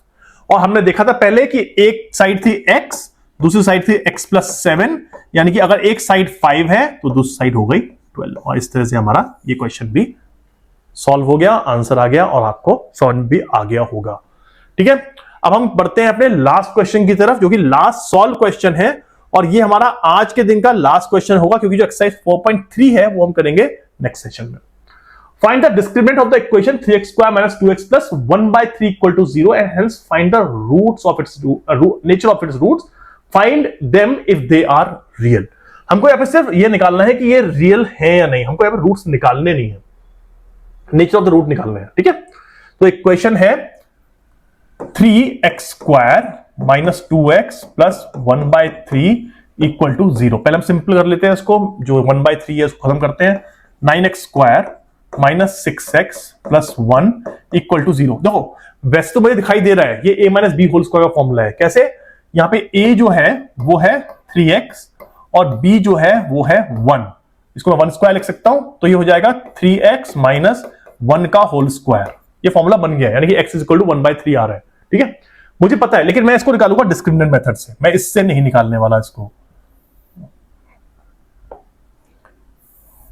तो यानी कि डिस्क्रिमिनेंट निकालने के लिए पहले मुझे निकालना पड़ेगा d which is equal to b² - 4ac। अब लिख लेते हैं इसके अंदर, a क्या है? a है 9, b क्या है? b है -6 और c क्या है? c है 1। तो इस पे रखते हैं, b हो गया -6 का होल स्क्वायर -4 × 9 × 1, 36 -36 इक्वल, देखा आपने आंसर क्या आ गया? 0, यानी कि इसका सिर्फ एक ही रूट है। और मैंने आपको पहले बताया था कि ये परफेक्ट स्क्वायर बन रहा है, 3x - 1 होल स्क्वायर, तो यानी कि इसका डिस्क्रिमिनेंट हो गया 0 और इसलिए इसके परफेक्ट स्क्वायर हो गए। तो यानी कि yes they are real but there is only one root. Okay, अब इसने रूट निकालना हो कहा नहीं है, इसलिए मैं निकालने की जरूरत नहीं है, फिर भी निकाल के दिखा देता हूं। चलो, तो अल्फा हो जाएगा -b + √b² - 4ac/2a। तो ये तो हो गया 0, तो एक रूट हो गया -b/2a और दूसरा भी हो गया -b/2a which is equal to -6 divided by 2 of 9, यानी कि ये हो गया आपका 2 तिया 6 3 तिया 9 इज इक्वल टू 1/3।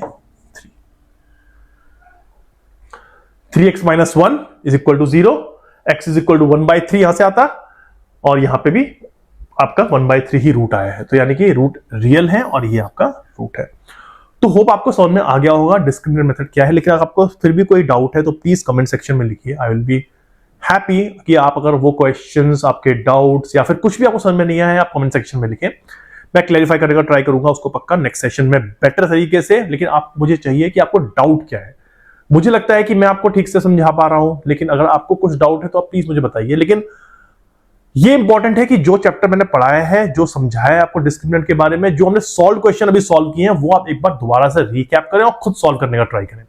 क्योंकि आप खुद सॉल्व करने का ट्राई करेंगे तो आपको कॉन्फिडेंस आ जाएगा और उस कॉन्फिडेंस के बेसिस पे ही आप जो नेक्स्ट एक्सरसाइज है 4.3 वो भी इजीली सॉल्व कर लेंगे। तो फर्स्ट क्वेश्चन जो आपका है, find the nature of the roots of the following quadratic equation if the real root exist find them. यानी कि पहले हमको निकालना है इसमें डिस्क्रिमिनेंट निकालने के बाद अगर वो discriminant more than 0 equal to 0 more than 0 आता है तो हमको रूट्स निकालने हैं, अदरवाइज हमको सिर्फ बता देना है कि इसका कोई भी रियल रूट एग्जिस्ट नहीं करता है। तो फर्स्ट क्वेश्चन है 2x² - 3x + 5 और मैंने बताया था discriminant is equal to b² - 4ac और यहां पे a है 2, b है -3 और c है 5। तो इस पर रख देते हैं इसको, -3 का whole square b² - 4 times of 2 and 5 which is equal to 9 minus 5 चौक 20 दूना 40 is equal to minus 31 which is less than 0. So no real roots exist. Okay, less than 0 है डिस्क्रिमिनेंट, तो आपके रियल रूट एग्जिस्ट नहीं करेंगे. तो first equation में है क्रॉस. करते हैं नेक्स्ट क्वेश्चन और देखते हैं नेक्स्ट क्वेश्चन में क्या आता है.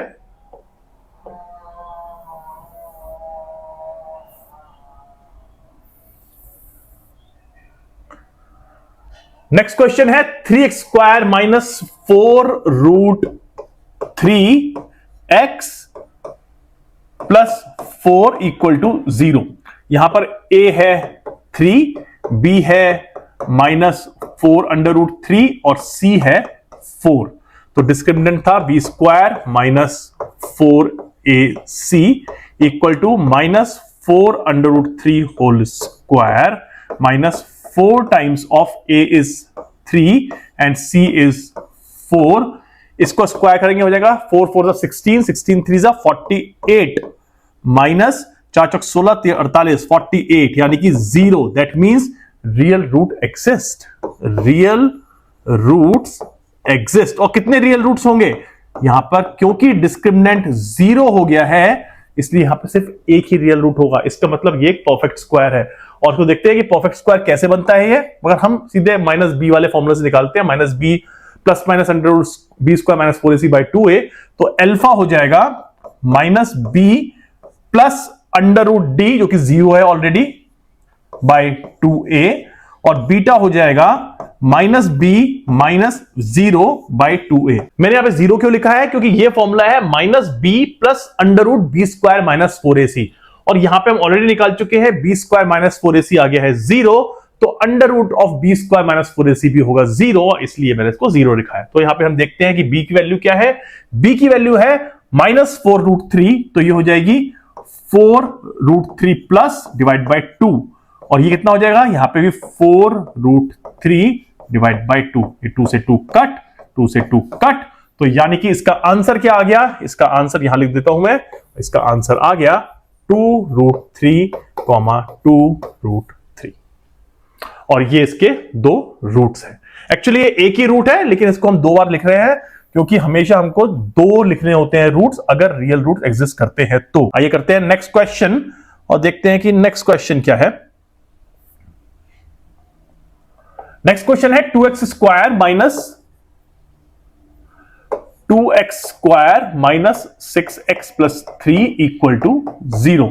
देखते हैं एबीसी क्या है. a है 2, b है माइनस 6 और c है 3. तो d क्या है हमारा, b square minus 4ac minus 6 का whole square minus 4 times of 2 into 3. ये हो गया 36 माइनस 4 बाद 24 विच इज इक्वल टू 12. तो ये हमारा आ गया यहां पर 12. ओके, अब हम निकालते हैं इसके माइन अल्फा. अल्फा हो जाएगा इसका, और हाँ बाय द वे 12 क्योंकि पॉजिटिव वैल्यू है इसलिए रियल रूट एग्जिस्ट.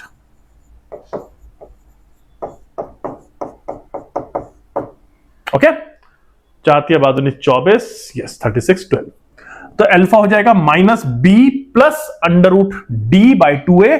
डी है 12, तो मैं सीधे लिखता हूं माइनस बी हो गया 6 plus under root 12 bye 2a यानी कि 4, और बीटा हो गया माइनस का 6 हो जाएगा plus 6 minus under root 12 by 4. अब यहां से मैं 2 कॉमन निकाल सकता हूं इजिली, तो ये हो जाएगा 2 ब्रैकेट बाहर निकाला 3 plus under root 3 divided by 4, 2 3 minus under root 3 divide by 4. 2 2 जा 4, 2 2 जा 4. तो आंसर क्या आ गया इसका, आंसर आ गया 3 plus under root 3 by 2 and 3 minus under root 3 by 2. अब आप देखिए इस पर्टिकुलर डिस्क्रिमिनेंट फॉर्मूला से आपका ये पर्टिकुलर रूट निकालना पॉसिबल हुआ है. लेकिन अगर मैं कहता आपको कि ये रूट आप निकालो normal hit and trial method से, तो आप कभी सोच भी नहीं पाते कि 3 अंडर रूट 3 टाइप लिखना है उसको, और इस तरह से आप ये क्वेश्चन सॉल्व भी नहीं कर पाते. इसलिए जो डिटर्मिनेंट जो डिस्क्रिमिनेंट मेथड है वो हेल्पफुल है आपको इस तरह के क्वेश्चन सॉल्व करने के लिए जहां पे कि हिट एंड ट्रायल वर्क नहीं करेगा। तो होप आपको ये क्वेश्चन भी समझ में आ गया होगा। आइए बढ़ते हैं नेक्स्ट क्वेश्चन की तरफ।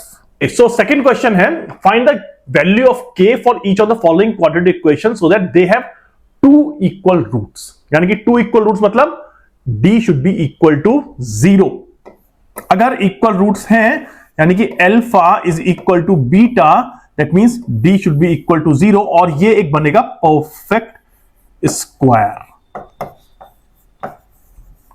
जो कि होगा a माइनस बी का होल स्क्वायर या फिर a प्लस बी का होल स्क्वायर। ओके, देखिए 2x square plus kx plus 3, 2x square plus kx plus 3 equal to 0। अब d इसके अंदर क्या है, d है b square minus 4ac, a है 2, b है k एंड c है 3। ओके, तो b स्क्वायर हो जाएगा k है तो हो जाएगा k square minus 4 times of 2 and 3। Now because हमको यहां पे perfect square d equal to 0 चाहिए और दोनों रूट इक्वल है तो ये हो जाएगा इक्वल टू 0। तो k square is equal to, इसको हम इधर ले जाएंगे, 4 के बाद में 24 which is k is equal to under root 24 और ये हो जाएगा 2 अंडर रूट 6। आइए सॉल्व करते हैं नेक्स्ट क्वेश्चन। और नेक्स्ट क्वेश्चन भी वही है, हमको बस d निकाल करके उसको इक्वल टू 0 पुट कर देना है। देखते हैं क्वेश्चन क्या है, सिंपल लग रहा है। kx into x minus 2 plus 6 is equal to 0। खोल लेते हैं, kx square minus 2kx plus 6 is equal to 0। अब यहां पे a हो गया k, b हो गया माइनस 2k और c हो गया 6। तो d is equal to b square minus 4ac which is equal to b square क्या हो गया माइनस 2k का whole square minus 4 times of k जो कि a है and 6, this should be equal to 0। तो ये निकालते हैं 4k square minus 24k is equal to 0। इसमें से k कॉमन निकाल लो, 4k कॉमन निकाल लो तो हो जाएगा k minus 6 equal to 0। That means अब k एंड k माइनस 6 मतलब k की वैल्यू हो गई या तो k हो गया 0 या फिर k माइनस 6 हो गया 0। ओके, अब अगर इनमें से k 0 हो या k माइनस 6 0 हो, दोनों केसेस में ये पर्टिकुलर इक्वेशन 0 हो जाएगी। तो यानी कि आपकी एक वैल्यू तो आ गई k की 0 और दूसरी वैल्यू आ गई k की 6। तो k की दो वैल्यू है 0 एंड 6। आप सोच रहे होंगे दो वैल्यू क्यों आई है, दो वैल्यू इसलिए आई है क्योंकि ये भी एक क्वाड्रेटिक इक्वेशन बन गई है और ये बेसिकली इस क्वाड्रेटिक इक्वेशन के दो डिफरेंट रूट्स हैं। तो इस तरह से आपने ये क्वेश्चन भी क्विकली और इजीली सॉल्व कर लिया। ध्यान रखिए ये क्वेश्चन एग्जाम में आ सकते हैं जहां पे भी आपको ये ऐसे प्रैक्टिकल क्वेश्चंस दे, राइट, जहां पे कि आपको कॉन्सेप्ट लगा करके कुछ डिफरेंट करना हो। जैसे कि यहां पे आपको k की वैल्यू निकालनी थी, स्ट्रेट फॉरवर्ड आपको सिर्फ सॉल्व नहीं करना था कि डिस्क्रिमिनेंट निकाला और हो गया या फैक्टराइज किया और हो गया। यहां पे आपको k की वैल्यू निकालनी है। ऐसे क्वेश्चंस या फिर वर्ड प्रॉब्लम्स आपके एग्जाम में आने के हाई चांसेस होते हैं। तो जो नेक्स्ट के हम 3 क्वेश्चन करने वाले हैं इनके आने के भी एग्जाम में बहुत हाई चांसेस हैं। हो सकता है कि एग्जैक्ट वैल्यू ये ना दे लेकिन कॉन्सेप्चुअली यही क्वेश्चन हो सकते हैं और आपको ये क्वेश्चन आ सकते हैं एग्जाम में इस पर्टिकुलर चैप्टर से। ओके, तो सॉल्व करते हैं next question. Is it possible to design a rectangular mango grove whose length is twice its breadth and the area is 800 metre square? देखते हैं वो कह रहा है कि आपको एक रेक्टेंगुलर बनाना है जहां पे कि length is twice its breadth, यानी कि length is equal to 2 times its breadth. तो अगर लेंथ x है, सॉरी अगर ब्रेथ आपकी x है तो लेंथ हो गई आपकी 2x। वो बेसिकली ये कह रहा है, is it possible to design a rectangular mango grove whose length is twice its breadth and the area is 800 metre square? तो हमको पता है कि इसका एरिया होता है L इंटू B, यानी कि x 2x into x is equal to 800। ये हो गया एरिया। तो x square is equal to 800 by 2 which is equal to 400 और 400 20 का स्क्वायर है, यानी कि आपकी ब्रेथ हो गई 20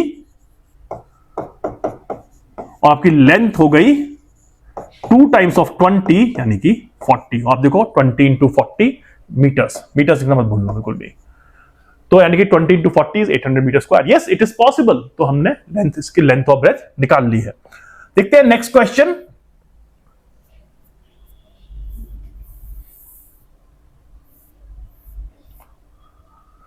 ओके नेक्स्ट क्वेश्चन है, in the following situation is the following situation possible, if so determine their present ages. The sum of the ages of two friend is 20। Okay fine. 4 years ago the product of their ages in years was 48। Simple. sum of their ages is 20 years, यानी कि अगर एक friend है x तो दूसरा friend है 20 minus x। Okay, क्योंकि सम उनका एक का एक x है तो दूसरा 20 माइनस x होगा। 4 years ago बताया था आपको मैंने, 4 years ago मतलब 4 साल पहले। अब 4 साल पहले इसकी एज होगी x माइनस 4। करेक्ट। ऑब्वियसली अगर इसकी एज आज 10 years है तो 4 साल पहले इसकी एज होगी 10 माइनस 4 यानी कि 6 years। सिमिलर वे में इसकी एज होगी 20 माइनस x माइनस 4, यानी कि अगर इसकी एज मान लो 16 years है तो 4 years पहले इसकी एज होगी 12 years। 20 माइनस x माइनस 4, 20 मतलब 20 माइनस x यानी करंट एज माइनस 4, तो ये हो जाएगा 16 माइनस x। अब वो कह रहा है 4 years ago the product of their ages was 48, यानी कि जो 4 years ago इनकी एजेस थी x माइनस 4 और 16 माइनस x, इनका प्रोडक्ट है 48। लिख लेते हैं x minus 4 into 16 minus x is equal to 48। अब इक्वेशन ओपन कर लो आप, ये हो गया 16x minus x square minus 64 plus 4x is equal to 48। Okay, अब इसको हम 48 को इधर ले आते हैं, हो जाएगा minus x square plus 20x minus 112 is equal to, अब इसके अंदर आपका a क्या है, a है -1, b है 20 और c है -112। ओके, तो निकालते हैं पहले d निकालने के, देखते हैं कि ये पॉसिबल भी है या नहीं। b स्क्वायर माइनस 4ac, तो b स्क्वायर हो गया 20 का square minus 4 times of -1 into -112, 20 का स्क्वायर हो गया 400 और ये हो गया 448 विच इज इक्वल टू -48। अरे -48 तो पॉसिबल ही नहीं है ना, इसका मतलब इसके रूट्स जो है वो इमेजिनरी हैं, अनरियल हैं, यानी कि ये पर्टिकुलर सिचुएशन एग्जिस्ट ही नहीं कर सकती। तो उसने जो पूछा है is the following situation possible, no this is not possible, because आपका जो डिस्क्रिमिनेंट आया है वो -48 है जो कि लेस देन 0 है और ये अनरियल रूट्स रिजल्ट करेगा, इसलिए ये चीज पॉसिबल ही नहीं है। तो इस तरह से हमने ये वाला क्वेश्चन भी सॉल्व कर लिया। ध्यान रखिए आपको जरूरी नहीं है हर बार क्वेश्चन दे ऐसा कि इसके रूट्स निकालो, आपसे क्वेश्चन पूछ सकता है ना वो कि मुझे ये बताओ कि इसके रूट्स पॉसिबल हैं या नहीं, और इसकी ऑब्वियसली रूट्स पॉसिबल नहीं है, ऑब्वियसली सिचुएशन ही पॉसिबल नहीं है, तो हमने लिख दिया सिचुएशन पॉसिबल नहीं है, कोई दिक्कत नहीं है उसके अंदर। ओके, अब हम करते हैं लास्ट क्वेश्चन इस पर्टिकुलर चैप्टर का, उसमें भी उसने यही पूछा है, is it possible to design a rectangular park of perimeter 80 metre in area 400 metre square, if so find its length and breadth. थोड़ा इंटरेस्टिंग क्वेश्चन है, इंटरेस्टिंग इसलिए क्योंकि उसने हमको लेंथ और ब्रेथ के बीच में कोई रिलेशनशिप नहीं दिया, उसने हमको सिर्फ दिया है पेरीमीटर और एरिया। तो अगर आपका लेंथ जो है वो है x, ओके, ब्रेथ है आपकी y, तो यानी कि वो कह रहा है 2 times of x plus y is equal to 80। Correct, ये पेरीमीटर का फॉर्मूला होता है 2 times of length plus breadth, तो इससे हम निकाल लेते हैं x plus y is equal to 80, तो y हो गया 80 माइनस x। ठीक है, तो आपको विड्थ पता चल गई 80 माइनस x है अगर आपकी लेंथ x है तो। अब वो कह रहा है कि उसका एरिया है 400 मीटर स्क्वायर, यानी कि x into y is equal to 400 metre square. अब y की जगह 80 माइनस x रख दो, तो यहां सॉल्व कर लेते हैं, x 80 minus x is equal to 400। Clear हो गया होगा, ठीक है। इसको लिख लेते हैं 80x माइनस एक्स स्क्वायर, इस 400 को इधर ले आते हैं, माइनस 400 इज इक्वल टू 0। ठीक है, अब ये हो गया a स्क्वायर, ये हो गया ये हो गया आपका एक ax स्क्वायर, ये हो गया bx, ये हो गया c। तो इसको हम लिख देते हैं a is equal to -1, b is equal to 80 and c is equal to -400। Okay, अब निकालते हैं, पहले d चेक करते हैं कि निकलता भी कुछ है या नहीं। b square minus 4ac, b square यानी कि 80 का स्क्वायर माइनस 4 माइनस 1 माइनस 400। अब ये कितना हो गया? ये हो गया 1600 और ये भी हो गया आपका माइनस 1600, यानी कि आंसर आ गया 0। तो d हो गया आपका 0। अगर d 0 है तो यानी कि आपके रियल रूट एग्जिस्ट करते हैं, और कितने रियल रूट्स होंगे? 1, यानी कि ये पर्टिकुलर इक्वेशन जो है एक परफेक्ट स्क्वायर है। तो आइए इसको सॉल्व करते हैं, परफेक्ट स्क्वायर इक्वेशन को। इक्वेशन है 80x minus x square minus 400 और d है 0, तो 80x minus x square minus 400 is equal to 0। यहां पे हम d निकाल चुके हैं 0, तो हम दोबारा लिख लेते हैं a is equal to -1, b is equal to 80 and c is equal to -400। Okay, तो जो हमारा अल्फा होगा वो होगा -b plus under root d by 2a। d तो हो गया 0, तो ठीक है, b इज इक्वल टू होगा -b minus under root d by 2a। तो ये हो जाएगा -b हो गया -80 प्लस 0 बाई -2। ओके, क्योंकि a जो है -1 है, तो यानी कि एक फैक्टर हो गया आपका 40 और दूसरा हो गया -b यानी -80 डिवाइडेड बाय -2 यानी कि 40। तो आपके दोनों फैक्टर हो गए 40, 40। और इसी के साथ हमने ये पर्टिकुलर चैप्टर भी फिनिश कर दिया है। तो क्वाड्रेटिक इक्वेशन आपको समझ में आ गया होगा। हमने इसके अंदर फैक्टराइजेशन पढ़ा, हमने इसके अंदर डिस्क्रिमिनेंट पढ़ा, हमने इसके अंदर एक फॉर्मूला पढ़ा -b plus minus under root b square minus 4ac by 2a। हमने उसका डेरिवेशन भी समझा और बहुत ही इंटरेस्टिंग टॉपिक था। और जैसे कि मैं कह चुका हूं, इस पर्टिकुलर चैप्टर से आपके 2 क्वेश्चन आ सकते हैं। आपका एक होगा वर्ड प्रॉब्लम और दूसरा हो सकता है आपको फैक्टराइज करने के लिए दे दे। वर्ड प्रॉब्लम आपका ज्यादा मार्क्स का होगा और फैक्टराइज करने के लिए जो कि हिट एंड ट्रायल से आप कर सकते हैं या फिर आप डिस्क्रिमिनेंट मेथड से कर सकते हैं, वो शायद 2 मार्क्स का हो सकता है। तो इसलिए 6 नंबर का क्वेश्चन, 6 नंबर के क्वेश्चन इस पर्टिकुलर चैप्टर से आना पूरी तरह से पॉसिबल है। तो मेरी आपसे यही रिक्वेस्ट है कि आप प्लीज सारे के सारे क्वेश्चंस एक बार दोबारा से प्रैक्टिस करें। और कोई भी क्वेश्चन आपको अगर समझ में नहीं आ रहा है या आपको लग रहा है कि ये थोड़ा सा डिफिकल्ट है, मेरे सर के ऊपर चला गया, मुझे थोड़ा क्लैरिटी नहीं है और इसको बेटर तरीके से एक्सप्लेन करना चाहते हैं, तो मुझे बताइए, मैं उसको दोबारा से एक्सप्लेन करूंगा। नेक्स्ट सेशन में हम मिलेंगे, जो हम स्टार्ट करेंगे अरिथमेटिक प्रोग्रेशन। बहुत ही इंटरेस्टिंग टॉपिक है, आपने इसका कभी भी एक्सपोजर नहीं लिया है, लेकिन ये प्रैक्टिकल लाइफ में एक बहुत ही इंपॉर्टेंट चैप्टर माना जाता है। साथ ही साथ जब आप कॉम्पिटिटिव एग्जाम्स में जाएंगे आगे फ्यूचर में, तो ये पर्टिकुलर जो हम चैप्टर पढ़ने वाले हैं वो बेस है उन कॉम्पिटिटिव एग्जाम्स में बहुत सारे क्वेश्चन सॉल्व करने का। तो interesting topic coming ahead, but till then have a good day, take care of yourself, happy learning and keep practising.